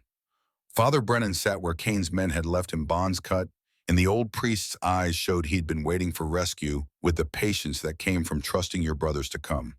Can you walk? Brennan's voice was hoarse but steady. Better than I can run. Get us out of here. Cole hauled the priest up the stairs as gunfire continued above Kane's remaining men, realizing too late that they'd brought superior numbers to a fight where superior skill mattered more. The church's side exit opened onto the alley where Cole had positioned his truck, and he keyed his radio as they stumbled into daylight. Reaper, I'm clear. Exfil now. Already moving, boss. Police are 3 minutes out. Cole got Father Brennan into the truck as sirens wailed in the distance. Chicago PD, responding to reports of automatic weapons fire in a residential neighborhood. He pulled away seconds before the first patrol car arrived, and his mirrors showed tactical officers deploying toward a church that would be empty except for bodies and brass. Father Brennan touched his arm, and Cole saw blood on the priest's knuckles from where he'd fought back before they'd beaten him into submission. Thank you, my boy. I knew you'd come. Always. I don't leave people behind. The words came out rough with emotion Cole couldn't quite contain, and Brennan's hand squeezed his arm with surprising strength. Katie would be proud. Sarah too. Cole's throat tightened and he focused on driving because the alternative was feeling things he couldn't afford to feel with the mission still incomplete. His phone buzzed with an encrypted text from Mac. "We're in. Estate security is heavier than expected, going loud." The message carried implications that made Cole's chest constrict, because going loud meant the quiet infiltration had failed me and Mac's team was fighting their way through Kane's private fortress, while Cole had been occupied at the church. The whole operation had been designed to split Kane's forces, but if the estate team was compromised, Mac's voice came through the radio, stress making his usually calm tone sharp. "Boss, we're in the estate, but security's responding faster than expected. Tommy needs more time with the safe." "How much more?" "10 minutes. Maybe 15. Cole checked his watch and calculated response times from local police, factored in the likelihood that Kane had cops on his payroll who would delay response or provide early warning. "You have 12 minutes. After that, extraction becomes impossible." "Roger." Doc's holding the water approach, but we're taking fire from the main house. The tactical picture was deteriorating, and Cole forced his brain to stay analytical. Despite the fear that came from having brothers in contact while he was too far away to help, he'd put them in this situation. He'd split the team. If they died, it was on him. Reaper appeared in the passenger seat as Cole swung by the extraction point, the sniper materializing like smoke and carrying his rifle case with the reverent care that men reserve for tools that kept them alive. His face was streaked with sweat despite the October chill, and his hands shook slightly from adrenaline come-down. "Hell of a party, boss. Count as 11 confirmed, maybe more in the chaos. Good shooting." "Father Brennan, this is Reaper Rodriguez, best sniper I've ever worked with." Brennan managed a pained smile. "Thank you for keeping my foolish friend alive." "Just doing my job, Father." Mac's voice crackled again, and this time Cole heard sustained gunfire in the background. "Boss, we got the ledgers. Tommy cracked the safe, but estate security has us pinned down in the study. Need extraction now." Cole's mind raced through options, calculating distances and response times and the probability that he could reach Lake Forest before Mac's team was overrun. The math was bad, but leaving them wasn't an option. "Hold position. I'm coming to you." Reaper was already checking his rifle, chambering around with mechanical precision. "How far? 20 minutes if traffic's clear." "Could be 30. Reaper's jaw set with grim determination. "Then we better drive fast." Cole pushed the truck to its limits, weaving through Chicago traffic with the aggressive urgency that came from brothers in contact. Father Brennan held the dashboard with white-knuckled grip, and Reaper maintained his rifle despite the vehicle's movement, ready to engage the second they arrived. Mac's updates came in staccato bursts between gunfire. "We're fighting to the garage. Doc's providing cover. Tommy's got the documents. 3 guards down. More coming from the main house. We're at the vehicles, but they're all disabled. Someone sabotaged our extraction." The last message made Cole's blood freeze, because sabotage meant inside knowledge, meant someone had known the plan before Mac's team arrived. "Mac, you've got a leak. Someone knew you were coming." "Copy that." The transmission cut to static and gunfire, and then a woman's voice came through in accented English that marked her as Eastern European, probably Russian. "Your men fought well, Colonel Maddox, but they forgot that Kane doesn't leave anything to chance." Cole's hands tightened on the wheel and Reaper's expression went deadly. "Who is this Elena Rostova?" "Kane's insurance policy. And I'm holding detonators that will level this garage with your precious Marines inside unless they surrender the documents." "You have 30 seconds. The tactical calculus shifted instantly. Cole had seconds to decide let Max surrender the evidence and maybe survive, or call Elena's bluff and risk losing everything, including his team. He thought about the ledgers about General Hastings waiting for proof that could stop Kane's international operations. Thought about Emma in Sentinel's command center trusting him to succeed. Mac's voice came through, weak but determined. "Boss, don't negotiate. We can handle." The sound of a safety clicking off cut him short, and Elena's laugh was cold. 20 seconds, Colonel. Choose wisely." Reaper leaned close, voice barely audible. "She's bluffing. Explosives in a garage would kill her too. Maybe. Or maybe she's committed enough to take that trade." 10 seconds. Cole made the decision that separated leaders from followers that defined whether you protected the mission or protected the men. Mac give her the documents. The silence carried disappointment and relief in equal measure, and Cole heard the rustle of papers being passed over. Elena's satisfied voice confirmed receipt. Smart choice. Your men may leave. But know this, Colonel Kane will find other evidence. Other witnesses. This changes nothing. The line went dead and Mac's breathing came through ragged with exhaustion and frustration. Boss, I'm sorry. She had us cold. You're alive. That's what matters. Exfil to Rally Point Bravo. Copy. We're moving. Cole's fist hit the steering wheel hard enough to make Reaper wince, and Father Brennan's hand found his shoulder with the gentle pressure that had steadied thousands of Marines through moments when rage threatened to override discipline. You made the right choice, son. Men are worth more than evidence. The words were meant to comfort, but they landed hollow because Cole had gambled everything on securing those ledgers, had split his team and risked Father Brennan's life, and now Kane still had his insurance while General Hastings waited for proof that wouldn't come. Sentinel HQ appeared ahead, and Cole pulled into the garage with enough force to make the tires squeal. Emma met them at the entrance, and her relief at seeing Cole and Father Brennan alive warred with concern as she read their expressions. What happened? We lost the evidence. Kane's people were waiting. Emma's face fell, but before she could respond, Doc's voice came through the radio with news that made Cole's blood run cold. Boss, Chicago PD just raided Sentinel. They're arresting everyone. We can't come back there. Cole's brain processed implications faster than conscious thought. The church shooting would have generated APBs. Kane had cops on payroll who could connect Cole to the scene. Someone had made the call to shut down Sentinel and scatter his team before they could regroup. All personnel scattered to safe houses. Do not return to base. We're compromised. Emma's eyes widened. What does that mean? It means we run. Now. Cole grabbed essential gear weapons, ammunition, encrypted laptop with backup files, while Reaper helped Father Brennan move despite his injuries. Emma stood frozen until Cole's command voice cut through her shock. Emma, move. We have maybe 5 minutes before CPD arrives. She snapped to action, grabbing the go bag Cole had prepared for exactly this scenario. They piled into the truck as sirens wailed in the distance, and Cole pulled out through the back exit that led to service alleys most cops didn't know existed. Where are we going? The safe house in Oak Park. It's clean off the books, no connection to Sentinel. The drive took 40 minutes through surface, streets, and back roads. Cole constantly checking mirrors for pursuit, while Reaper maintained watch with the paranoid vigilance that kept snipers alive. Father Brennan had gone pale from pain and blood loss, and Emma worked to keep him conscious with the focused intensity that came from having a task that kept panic at bay. The safe house was an anonymous two-story in a neighborhood where people minded their business, purchased under a shell corporation that couldn't be traced to Cole or Sentinel.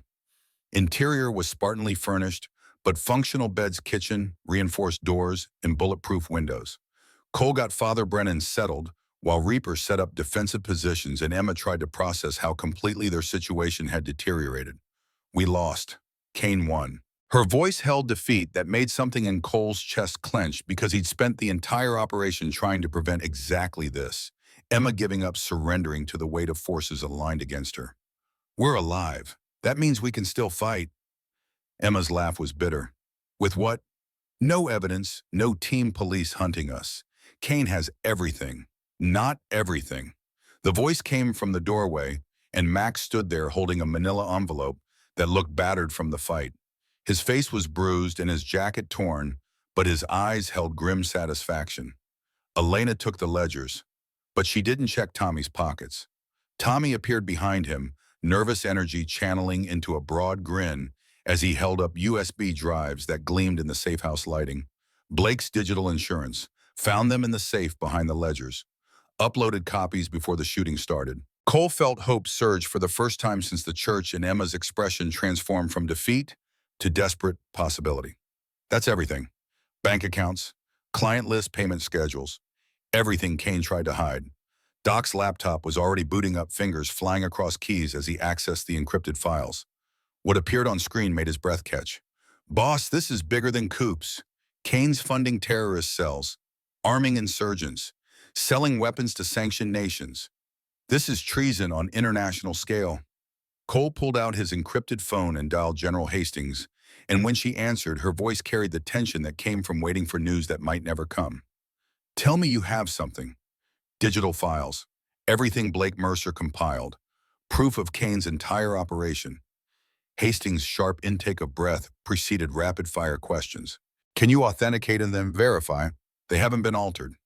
Emma was already examining the files with the accountant's eye that had survived Blake's manipulation.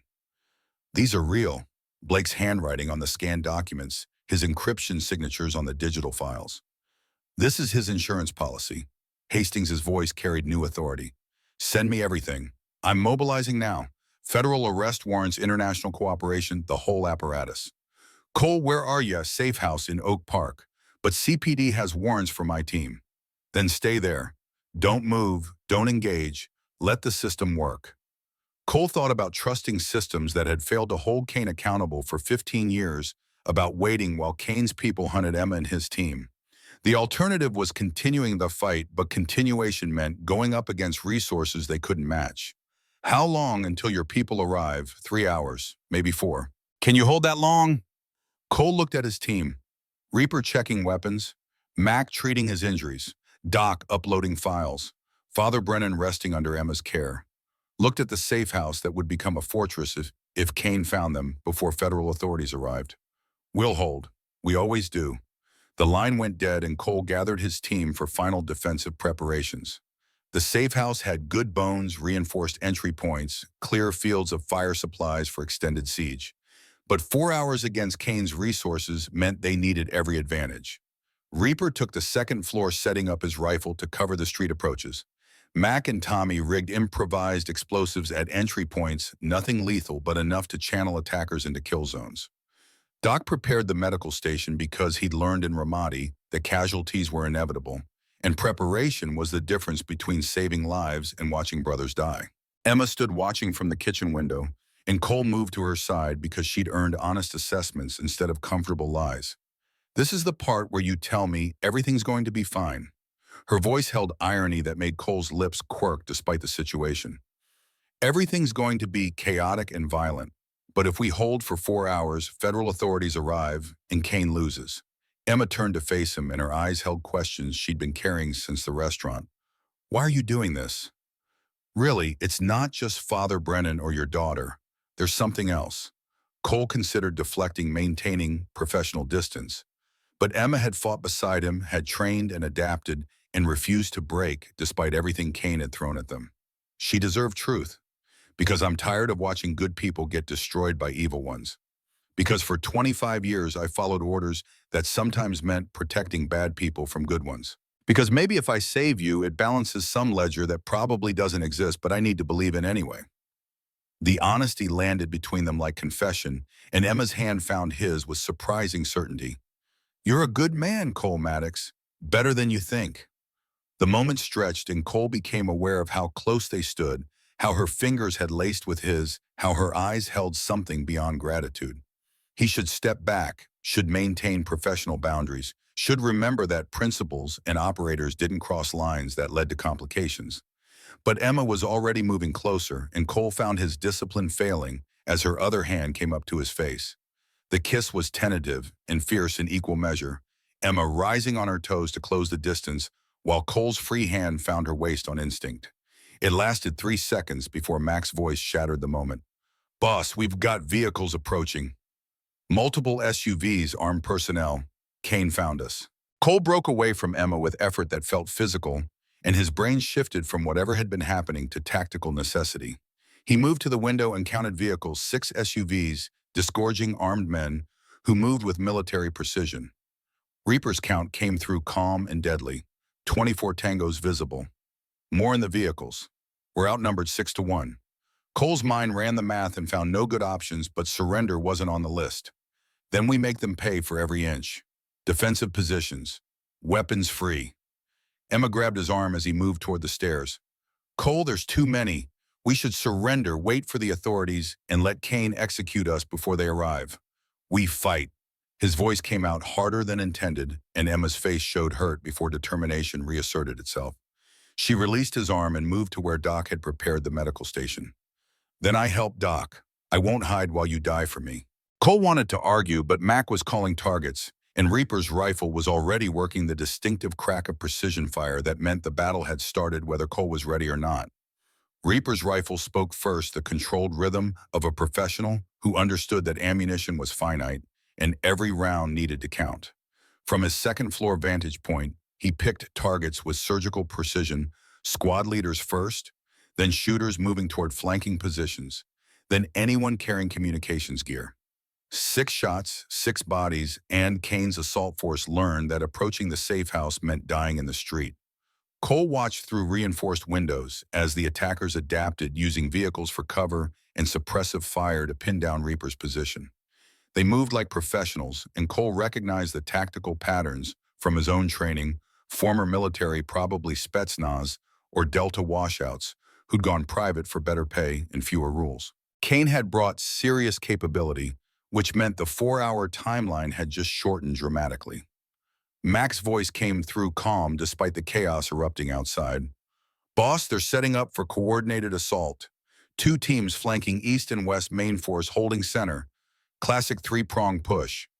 Cole ran the defensive calculus and found no comfort in the numbers. 5 operators against 20-plus attackers meant they'd bleed the enemy, but eventually be overwhelmed. Unless federal authorities arrived early or Kane made mistakes, this ended one way. "Tommy, how long until those charges are ready?" Demolitions experts' hands moved with practiced speed despite the stress, wiring pressure triggers to improvised explosives that would turn entry points into kill zones. 3 minutes, maybe less if they give me motivation.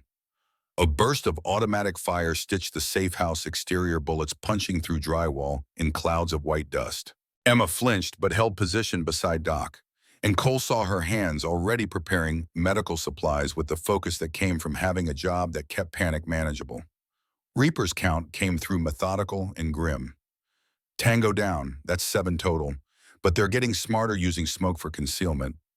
The street filled with gray haze as attackers deployed smoke grenades, obscuring sightlines and negating Reaper's range advantage. Cole swore because smoke meant close-quarters fighting was coming, meant the battle would move from calculated violence to chaos where numbers mattered more than skill. "All stations prepare for breach. They'll hit us in the next 60 seconds. Father Brennan sat propped against the kitchen wall, rosary moving through his fingers with the automatic rhythm of decades, and his lips shaped prayers that Cole couldn't hear but recognized from too many firefights where faith was the only weapon that never ran dry. The old priest caught Cole's eye and nodded once, blessing and benediction wrapped in a single gesture. The first explosion came from the east wall where Tommy's charges had been waiting. The blast threw attackers backward in a cloud of brick dust, in flame screams cutting through the gunfire as men learned that breaching a fortified position meant paying in blood and bone. Mac's shotgun roared from that sector-controlled blast that ended threats before they could recover from the explosion's shock. West wall went next, another explosion that rattled windows and deafened everyone inside. But Kane's people had pulled back just enough that the blast wounded instead of killed. They poured through the breach before the smoke cleared, and suddenly the fight was inside the safe house.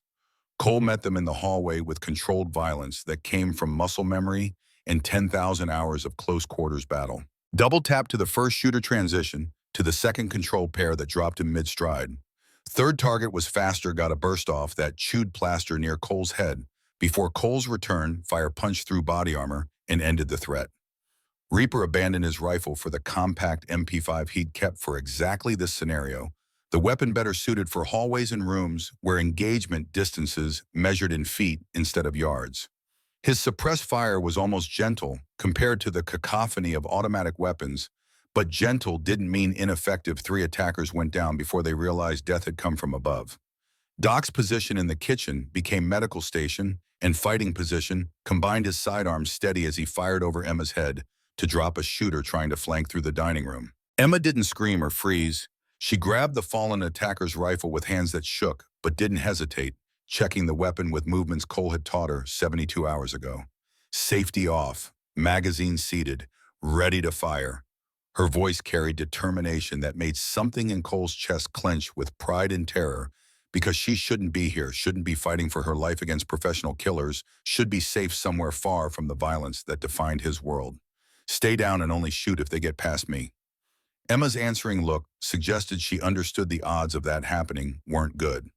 The fight compressed into close-range chaos where training mattered less than aggression and willingness to push forward when survival instincts screamed retreat.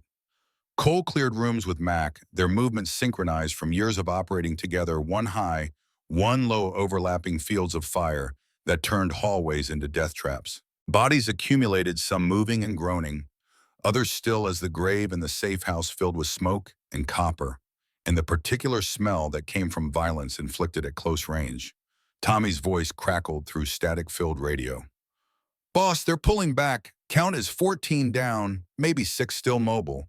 The attackers retreated to their vehicles with the discipline that marked professionals who understood when assault had failed and consolidation was survival. Cole watched them regroup from behind cover, counting heads and measuring capabilities. Kane had thrown overwhelming force and lost half his assault element, but the remaining shooters still outnumbered Cole's team and held superior position in the street. Reaper appeared at Cole's shoulder, face streaked with sweat and powder residue, eyes carrying the particular flatness that came from killing at close range. "We can't hold another push like that. Ammunition's at 40% and Tommy's out of explosives." Cole checked his watch and felt his gut tighten. 90 minutes since General Hastings had promised federal intervention, which meant 2.5 hours remained before cavalry arrived. 2.5 hours was eternity when facing determined enemies with resources to burn. Then we don't wait for them to come to us. We take the fight to them. Mac's expression showed he'd heard worse ideas, but not many. "Boss, that's suicide. They've got cover numbers and automatic weapons, which they won't expect us to use against them. They think we're pinned down waiting for relief. We hit them now while they're regrouping." The tactical logic was sound, even if the survival probability wasn't, and Cole watched his team process the plan with the grim acceptance that came from following leaders who'd kept them alive through situations that should have killed everyone involved. Reaper moved first, transitioning back to his rifle and finding position that gave angles on the street. His voice came through, steady despite the stress. "Give me 30 seconds to get set. Then you move and I'll cover." Cole counted down and burst through the front door with Mac at his shoulder, both moving with the aggressive speed that turned defenders into attackers. Reaper's rifle spoke behind them, controlled shots that dropped sentries before they could sound alarm. Mac's shotgun boomed, and the nearest vehicle's windshield exploded in safety glass and blood. The enemy had been expecting siege warfare, and Cole's counterattack caught them flat-footed and exposed. 3 men went down before they could raise weapons, and the survivors scattered to cover. That left them vulnerable to Reaper's elevated position. It was textbook ambush execution, violence of action, overwhelming superior numbers through surprise and aggression. But textbook worked both ways, and Cole heard the diesel rumble of reinforcements before he saw them. 3 more SUVs rounded the corner with fresh shooters, and suddenly the number shifted back to overwhelming. Mac grabbed Cole's vest and hauled him toward the safe house as automatic fire chewed pavement where they'd been standing. Inside. Now they made it through the door as bullets hammered the reinforced frame, and Tommy was already rigging the last of his improvised charges with hands that moved too fast for precision. Doc had taken a round through his left arm, blood soaking his sleeve, but his face showing the calm that came from treating wounds worse than anything he'd personally suffered. Emma worked on him with surprising competence, pressure dressing, and field-expedient tourniquet that would hold until proper medical care arrived. Her hands were steady despite the fear in her eyes, and she met Cole's gaze with determination that reminded him why he'd taken this job. "We need extraction." Now, Cole's encrypted phone showed no signal, jammed by equipment Kane's people had deployed. Reaper tried his radio and got static. They were cut off, outnumbered, and running low on everything that kept operators alive in hostile situations. Father Brennan's voice cut through the tactical discussion with surprising strength. "My boy, there's another way. The church has tunnels, Prohibition-era smuggling routes that connect to buildings 3 blocks over. Access is through the basement." Cole's brain seized on that information like salvation. "This house has a basement?" Brennan nodded toward a door Cole had assumed was a closet. "Built in the 20s. Tunnel exits at the old brewery on Harrison Street. I used it myself when I was younger and less wise." The revelation changed everything, turned desperate, last stand into tactical withdrawal with survival probability that didn't approach 0. Cole moved to the door and found stairs descending into darkness that smelled like mold and forgotten history. Mac Reaper Doc. We're X-filing through the tunnels. Tommy Rig charges to blow the house after we're clear. Kill anyone still inside in slow pursuit. Tommy's grin was sharp despite the stress. With pleasure, boss. They moved in tactical column with Reaper on point, his weapon-mounted light cutting through darkness that felt older than the neighborhood above. The tunnel was brick and stone, barely wide enough for single file, and water dripped from ceiling that probably violated every structural code written since its construction. But it led away from Kane's forces, and away meant living another hour. Emma helped Father Brennan navigate the uneven floor, and Cole brought up the rear scanning for pursuit that hopefully wouldn't come. The tunnel stretched 200 yards that felt like miles, every step taking them farther from the trap Kane had prepared. The explosion came muffled through earth and brick, Tommy's charges detonating with force that rattled the tunnel and brought dust cascading from ancient mortar. Reaper's voice came through tense. Boss, tunnel's holding, but we need to move before they realize we're not in the house anymore. The brewery basement was exactly as Father Brennan described, abandoned industrial space filled with rusted equipment and broken bottles, stairs leading up to street level that probably violated every safety regulation. Cole emerged into afternoon sunlight that felt alien after the tunnel's darkness, and his eyes scanned for threats in the commercial district that had no idea violence had just passed beneath its streets. Mac's phone caught signal first, and General Hastings' voice came through sharp with concern. Cole sitrep. We heard explosions, extracted through smuggling tunnels. Current position is Harrison Street Commercial District. Kane's forces are 3 blocks east. Hastings' relief was audible. Federal response is en route ETA 40 minutes. Chicago PD is being briefed to stand down on warrants against your team. Can you hold that long? We can disappear. Chicago's a big city when you know the back alleys. Negative. I need you visible so my people can secure you. Blake Mercer just contacted FBI field office, offering to trade testimony for protective custody. He's our witness, but only if we can keep him and you alive long enough to testify. The revelation hit like physical impact. Blake Mercer was surfacing, was ready to talk, which meant Emma's nightmare might actually end with justice instead of just survival. But it also meant Kane would be throwing everything at eliminating witnesses before federal authorities could secure them. Where's Blake now? FBI has him at the Dirksen Federal Building downtown. Protective custody, maximum security. But Kane has to know by now. Then Kane's going there. He'll hit the building to get Blake before testimony happens. Hastings' silence carried the weight of command decisions where every option cost something, and the question was always which costs were acceptable. Federal building security can hold until my team arrives.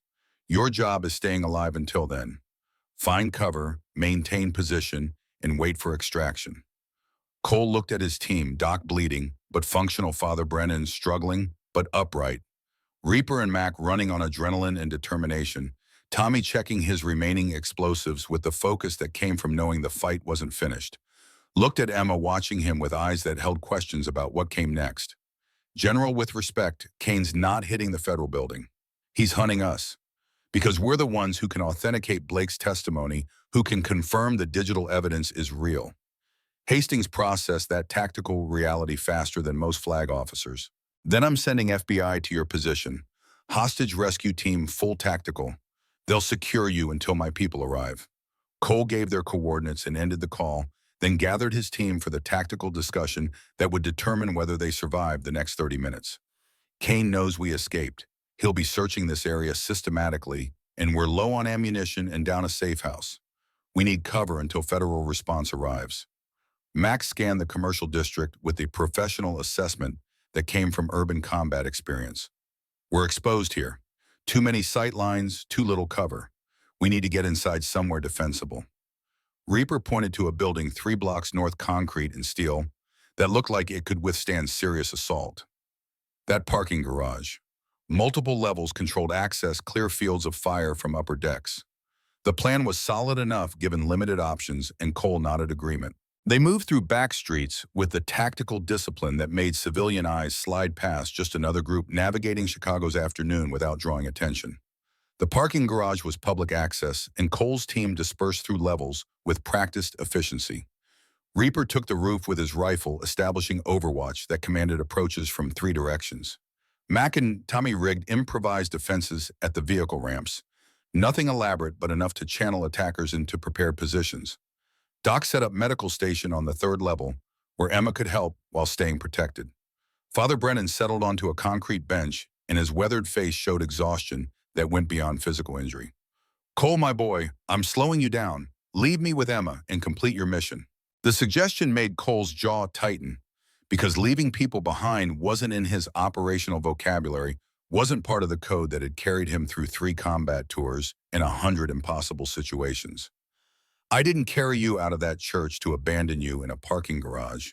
You're with us until this ends. Brendan's answering smile held the warmth that had comforted thousands of Marines who'd needed to hear they were worth saving. Sarah married a stubborn man. God rest her soul, I think she'd approve. The mention of his wife sent unexpected pain through Cole's chest because Sarah would have hated everything about this situation. The violence, the danger, Emma being caught in crossfire, she'd never asked for. But Sarah had also understood that some fights needed fighting, that evil unchecked was evil empowered, that men like Cole existed because the world wasn't kind to people who couldn't protect themselves. Emma appeared with water bottles scavenged from Doc's medical kit, and her hand found Cole's arm with the familiarity that had developed somewhere between the safe house and the tunnel. Federal authorities are coming. This ends soon. Her voice carried hope that Cole wanted to share, but couldn't quite manage because he'd seen too many operations go wrong in the final minutes, too many Marines who died in sight of extraction. Maybe. But Kane's not done yet. As if summoned by prophecy, Mac's voice came through tense with warning. Boss, we've got multiple vehicles approaching from the south. Black SUVs, aggressive driving patterns. Cole moved to the observation point and counted vehicles through binoculars that Reaper had carried from Sentinel. 6 SUVs meant at least 30 shooters, and Kane himself was visible in the lead vehicle's passenger seat. The man who'd been Cole's commanding officer 15 years ago was personally leading this assault, which meant Kane understood the stakes and had decided that eliminating witnesses was worth revealing himself. Reaper's voice carried the flat calm that marks snipers preparing to work. Boss, I've got clear shot on Kane. Say the word, and this ends. Cole's finger hovered over the radio transmit button, and 15 years of rage and betrayal compressed into this moment. Kane had corrupted everything he touched, had chosen power over honor, had built an empire on blood and suffering. One shot would end. It would balance ledgers written in the bodies of everyone Kane had destroyed. But Kane dead meant no testimony, no justice, no accountability beyond a bullet. Meant Emma would always wonder if they'd become the same kind of people they were fighting. Negative. We hold fire unless they breach. Let federal authorities take him alive. Reaper's acknowledgement came reluctant but professional, and Cole watched Kane's forces deploy with a tactical precision that marked serious professionals. They established perimeter position snipers began systematic sweep of the parking garage's lower levels. This wasn't assault, it was siege warfare with resources that would eventually crack any defense. Tommy's improvised charges detonated on the 2nd level, the blast channeling attackers into kill zones, where max fire exacted cost measured in bodies and screaming. But Kane's people pressed forward with the determination that came from understanding retreat meant facing their employer's wrath, and determination translated to casualties Cole's team couldn't afford. Doc took another hit, this time through his thigh, and Emma worked on him with hands that had learned field medicine in the last 72 hours. Her face was pale but focused, and she met Cole's eyes with something that looked like acceptance of whatever came next. How long until federal response? Cole checked his watch and felt his stomach tighten. 20 minutes, maybe less. Emma's laugh was brittle. That's a long time when people are shooting at you. The observation was accurate and unhelpful, and Cole returned to coordinating defense with the limited resources remaining. Ammunition was critical down to final magazines for most weapons. Medical supplies were exhausted treating Doc's wounds. The team was running on adrenaline and brotherhood, which carried operators further than civilians believed possible, but eventually failed when bodies and weapons ran dry. Kane's voice came through amplified speakers, echoing through the parking garage with cultured authority. Cole, this is pointless surrender. Emma Hayes and you all walk away. The offer was lie-wrapped in truth. Kane might let Cole's team survive, but Emma would die before federal authorities arrived. Cole's response carried the certainty that came from making peace with necessary sacrifices. Come and take her, the assault resumed with renewed fury, and Cole knew they'd reached the breaking point where skill couldn't overcome numbers. He moved to Emma's position and found her checking the rifle she'd taken from the safe house, fight her movements showing the training had stuck despite the chaos. If they breach this level, you run for the roof. Reaper will cover your extraction. Emma's eyes flashed with something that looked like anger. I'm not leaving you to die for me. You'll do what I tell you, because that's how we all survive. The command voice should have worked, but Emma stepped closer instead of backing down. No, I've run for 2 years. I'm done running. If we die together. The declaration was romantic and tactically stupid, and Cole wanted to argue that emotions didn't stop bullets or change battlefield mathematics. But Emma's hand found his face with surprising gentleness, and her next words hit harder than any incoming fire. You taught me to fight, so let me fight beside you. Before Cole could respond, the radio erupted with Reaper's urgent warning. Boss FBI hostage rescue just arrived, 4 armored vehicles, full tactical team. The parking garage's street level suddenly filled with federal operators in black tactical gear, shields and automatic weapons that changed the equation from desperate defense to overwhelming force. Kane's people found themselves caught between Cole's team above and FBI below, and the smart ones dropped weapons and surrendered, while the stupid ones died trying to shoot their way clear. Kane himself stood in the parking garage's center, with hands raised, and his expression showed the particular rage that came from men who'd believed themselves untouchable. Learning they were very touchable, indeed. FBI agents swarmed him with practiced efficiency, cuffs, and custody that meant Kane's reign had ended in a Chicago parking garage instead of whatever private island he'd probably imagined retiring to.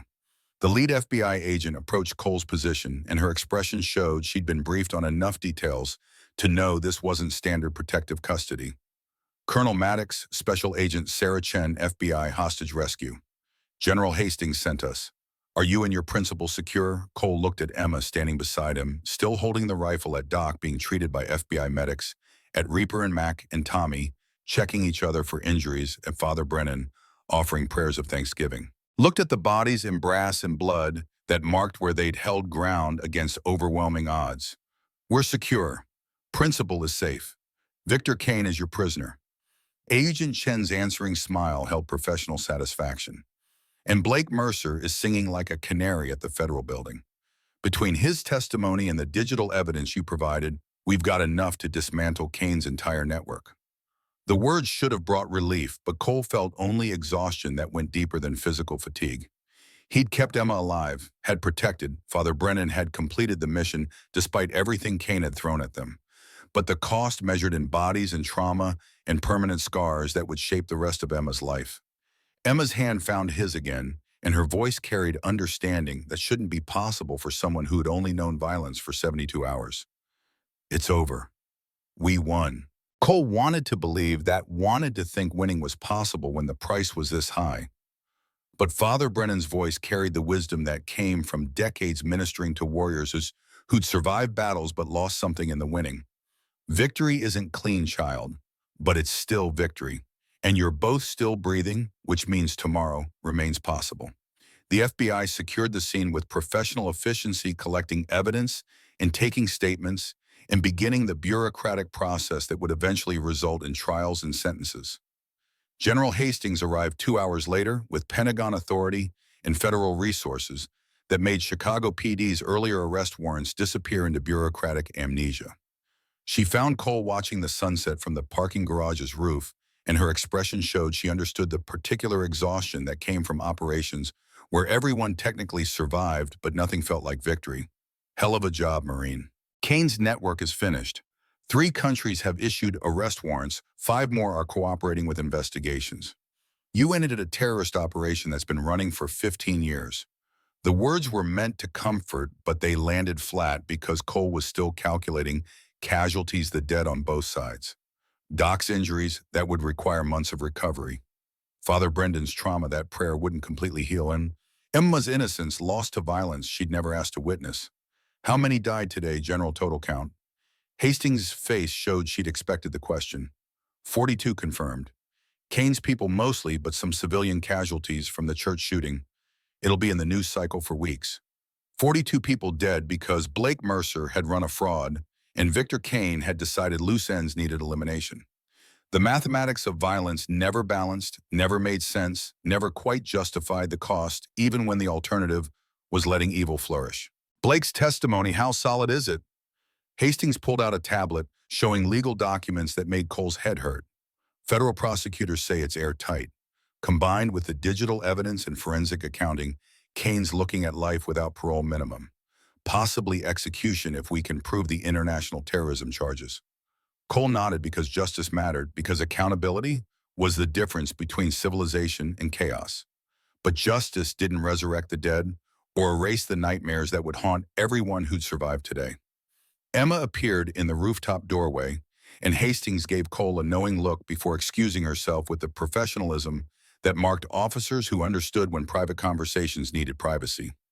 Emma moved to stand beside Cole, and they watched Chicago's lights emerging as darkness claimed the city. Blake's in federal custody.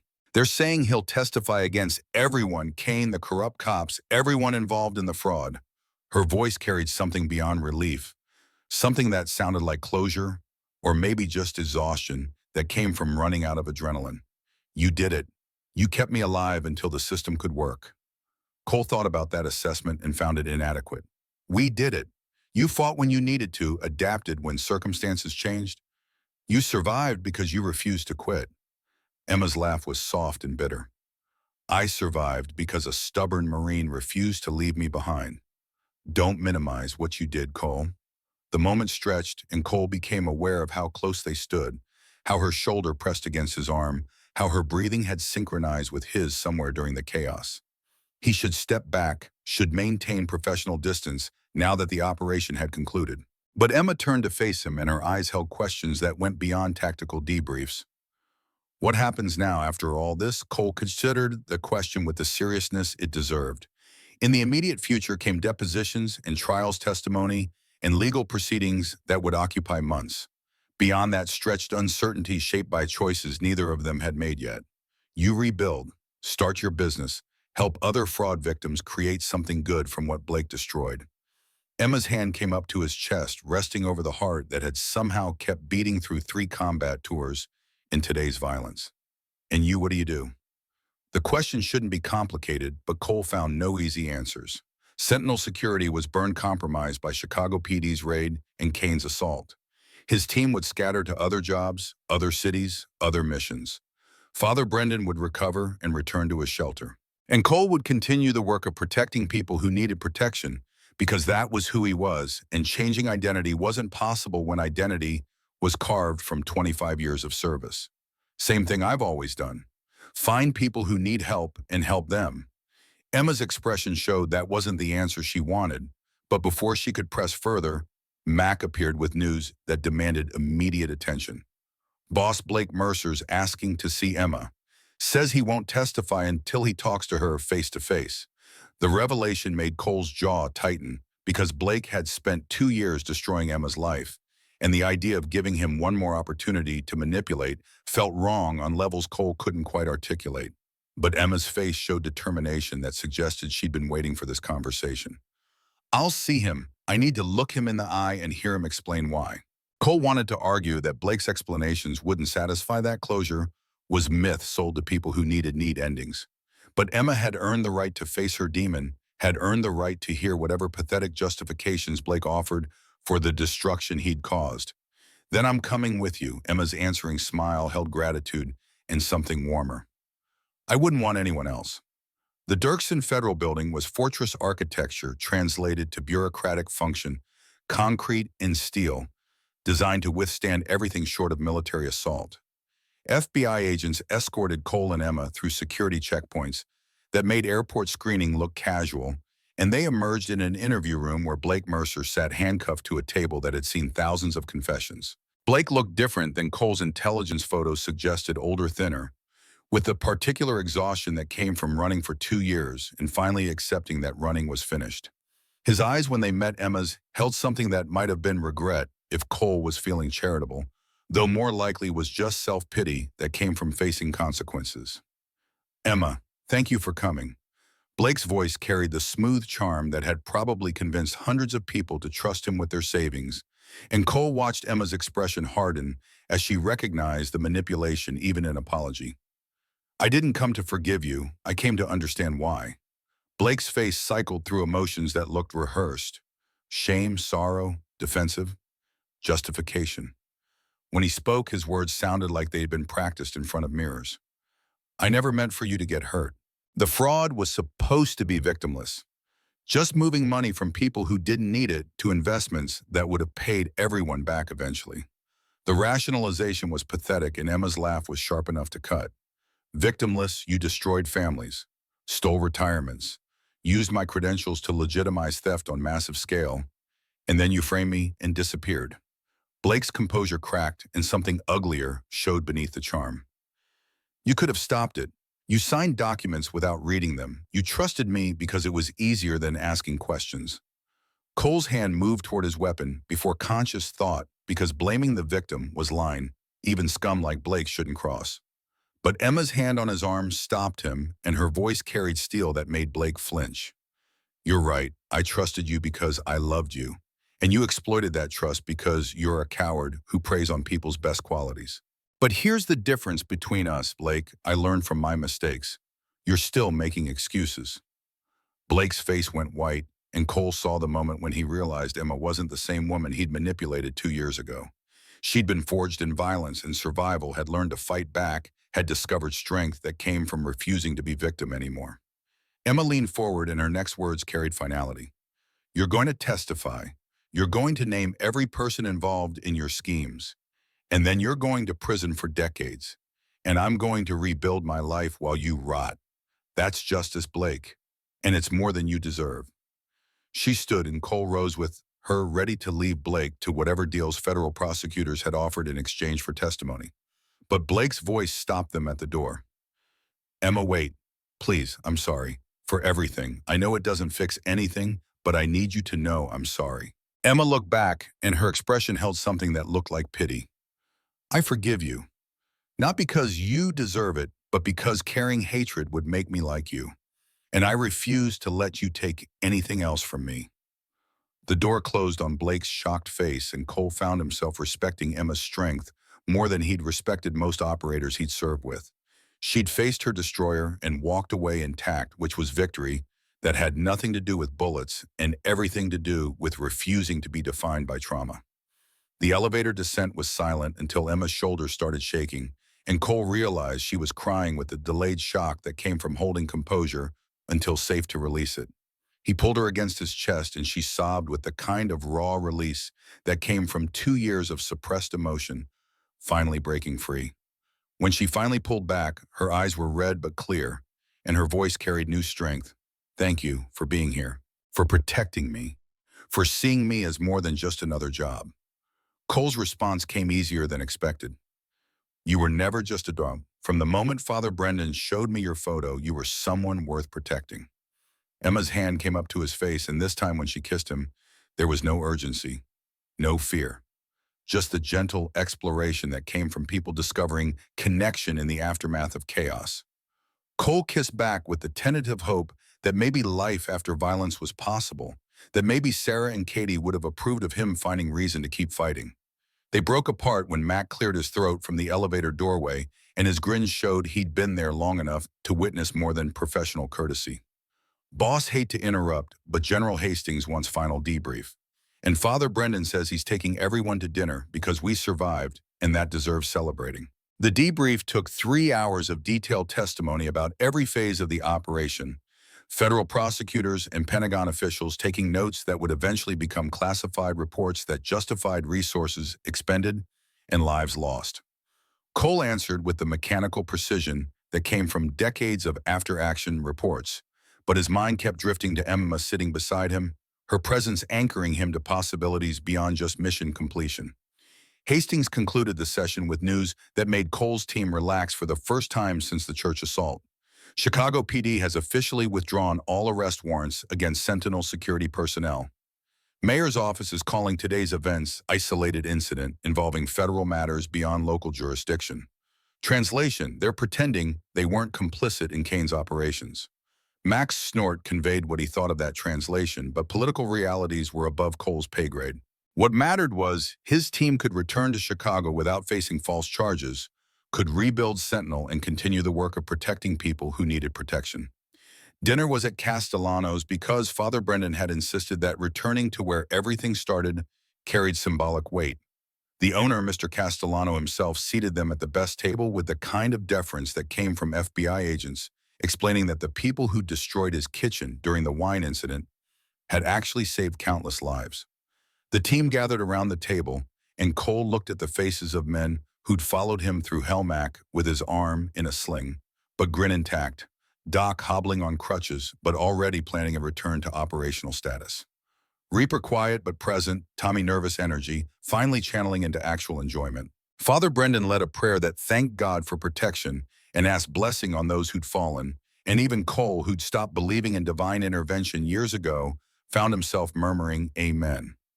Emma sat beside him wearing a dress she'd borrowed from someone because all her clothes had been lost in the safe house destruction, and her hand found his under the table with the casual intimacy that suggested they'd crossed lines that couldn't be uncrossed.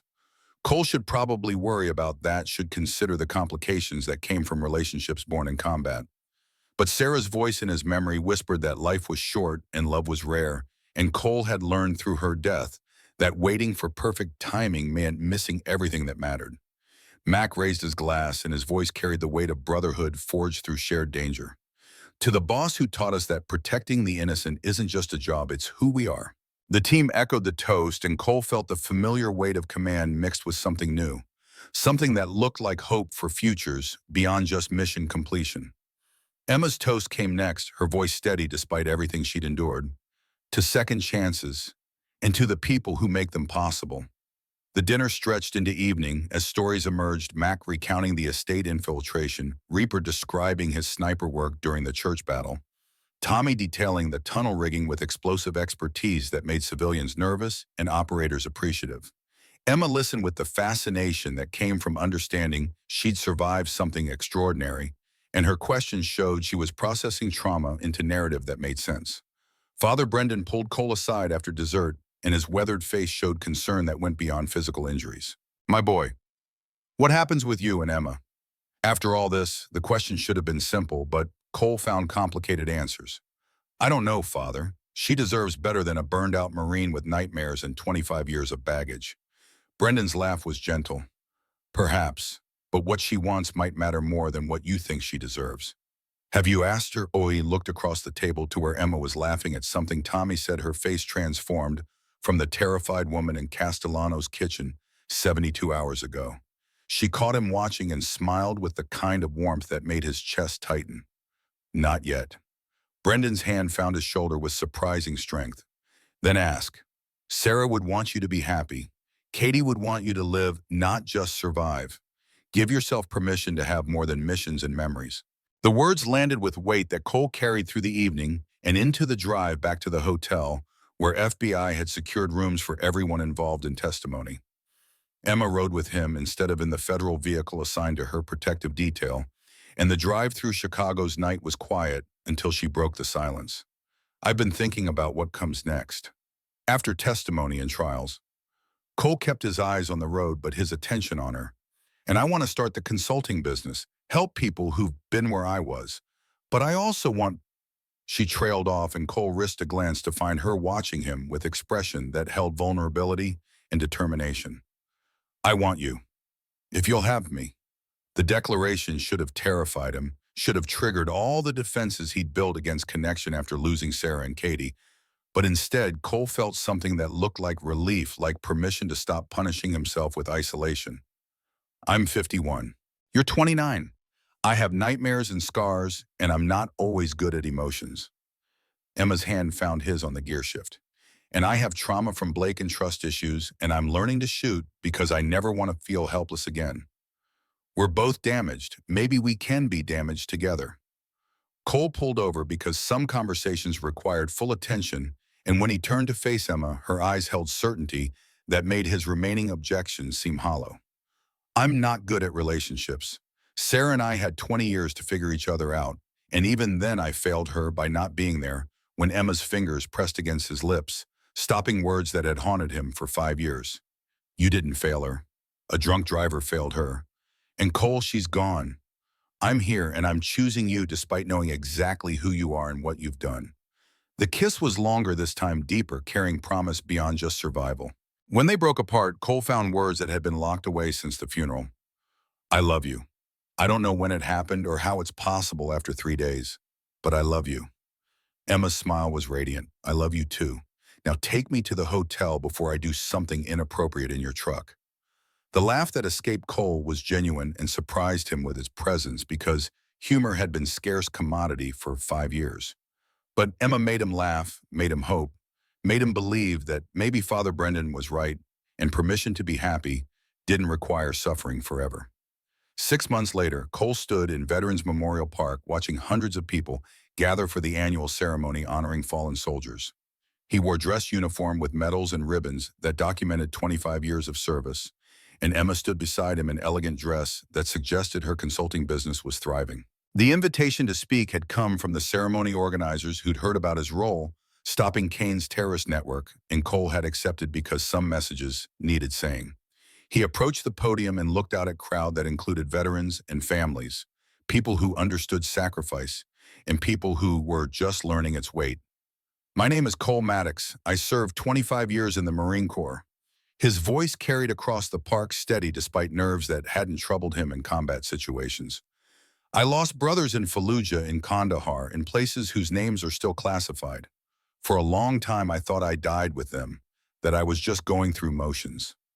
He found Emma in the crowd and her encouraging nod gave him strength to continue. But 6 months ago I was reminded why we serve, why we sacrifice. Not for glory or medals, but for people who can't protect themselves. The crowd was silent, and Cole saw understanding in the veterans' faces. Every warrior here knows that feeling, the need to stand between evil and innocence. We don't always win. We don't always come home whole. But we keep standing because that's what warriors do. He paused, and his next words came from deeper places than tactical knowledge. I dedicate this memorial to my wife Sarah and daughter Katie, taken too soon by senseless violence, and to all families who've lost loved ones to evil that shouldn't exist but does. His voice threatened to break, but he pushed through. Your loved ones didn't die in vain, because their memory drives us to be better, to protect harder, to never quit. And to those still serving, know that your sacrifice matters, that protecting innocence is the highest calling, that honor and brotherhood transcend everything else. The applause was thunderous, and Cole returned to Emma's side feeling lighter somehow, like speaking Sarah and Katie's names had released pressure he'd been carrying. Emma's hand found his, and her whisper carried warmth. They would be proud. I'm proud. The ceremony concluded with 21-gun salute that made Cole's chest tighten with familiar grief, but grief tempered now by hope for futures that included Emma's smile and the consulting business she was building, and the possibility that protecting others could coexist with being protected yourself. Father Brendan found them after, and his blessing was simple. You've found peace, my boy. Finally, the team reunion that evening was exactly what warriors needed. Mac, bringing stories from his new security consulting firm in Denver. Doc limping but functional after months of physical therapy. Reaper showing photos from the gun range he'd opened. Tommy describing demolition contracts that were definitely legal even if the clients weren't. They toasted absent friends and shared stories that grew with each retelling. And Cole watched his brothers with the satisfaction that came from knowing they'd all survived and were building lives worth living. Emma fit naturally into the group, and watching her laugh at Mac's jokes made something in Cole's chest warm. Later at the house Cole had purchased because living at Sentinel HQ stopped making sense, Emma emerged from the bathroom with expression that held nervousness and joy. I need to tell you something. Cole's tactical brain ran worst-case scenarios before Emma's next words demolished every assumption. I'm pregnant, about 8 weeks. The world stopped, then restarted with different parameters. Cole crossed the room in 3 strides, pulling Emma against him with the fierce protectiveness that came from understanding exactly how precious life was. You're sure doctor confirmed it today? I wanted to wait until I was certain before Cole kissed her, cutting off explanation that wasn't necessary, and when he pulled back his eyes were wet. Sarah would have loved this. Katie too. They would have loved you. Emma's tears matched his. Tell me about them. Really tell me. I want to know everything. They talked into the night, Cole sharing memories he'd locked away for 5 years, Sarah's laugh, Katie's determination to help people, the life they'd built before drunk driver destroyed everything. And Emma listened without trying to fix what couldn't be fixed, just offering presence and understanding that some wounds never completely healed, but could be lived with. When Cole finally slept, nightmares that had plagued him for years were absent, replaced by dreams that included Emma's smile and child who would carry Sarah and Katie's legacy forward. 1 year later, Cole stood in a small church holding his daughter, Emily, Sarah Maddox, named for both grandmothers she'd never meet, but whose strength ran through her veins. Emma watched from the front pew, recovered from childbirth, and radiant in the way that came from building life instead of just surviving. Father Brendan conducted the baptism with the gentle authority that came from blessing thousands of new lives, and his prayer asked protection for Emily and guidance for her parents. Max stood as godfather, with Doc and Reaper flanking brothers, becoming family in the way that mattered most. The ceremony concluded with gathering at Cole and Emma's home team reunion that had become regular occurrence. Mac brought news that Blake Mercer had been sentenced to 25 years without parole, and Kane had received life sentence in federal supermax prison. Justice had been slow but thorough, and Emma's testimony had been instrumental in convictions that dismantled an international criminal network. Cole held his daughter and looked at the people gathered in his home, warriors who'd become family, a woman who'd become his reason for fighting, a child who represented hope for futures beyond just mission completion. Father Brennan approached with blessing that felt like benediction. "You've built something beautiful, my boy. Life from death, hope from despair.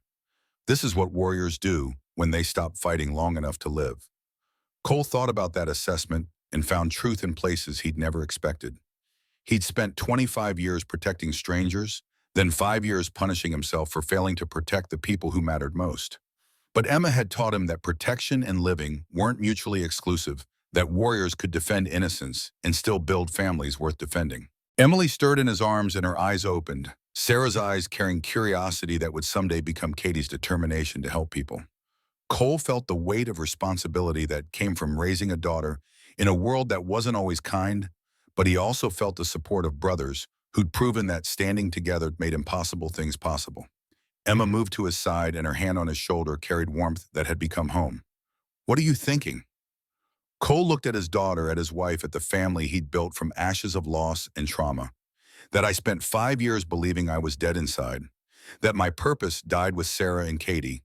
But Emma showed me that warriors don't retire. We just find new battles, new people to protect, new reasons to keep fighting." He kissed Emily's forehead, then Emma's lips, and his next words came from places deeper than tactical knowledge. "And maybe, just maybe, we find peace." Emma's smile showed she understood everything he couldn't quite say. "We've found it. Together." Through the window, Chicago's lights glittered like promises kept and battles won. Cole Maddox, Marine protector, warrior, held his family and felt something he'd thought died in a car crash 5 years ago. Hope. For tomorrow, for Emily's future, for life. That meant more than just survival. The team raised glasses in toasts that honored the fallen and celebrated the living. And Cole's response carried certainty that had carried him through impossible situations. Semper Fidelis, always faithful, always protecting, always remembering, but also always living, always hoping, always believing that warriors could find peace after the fighting stopped. Emily yawned, and Cole's world narrowed to her perfect features, to the responsibility and joy that came from protecting innocents who trusted you with their lives. He'd spent 25 years serving that mission in foreign lands, and now he'd spend the rest of his life serving it at home. The work continued. The mission never ended. But the mission had expanded to include more than just survival, to encompass the beautiful complexity that came from love and family and brotherhood. And that Cole finally understood was victory worth everything it had cost to achieve.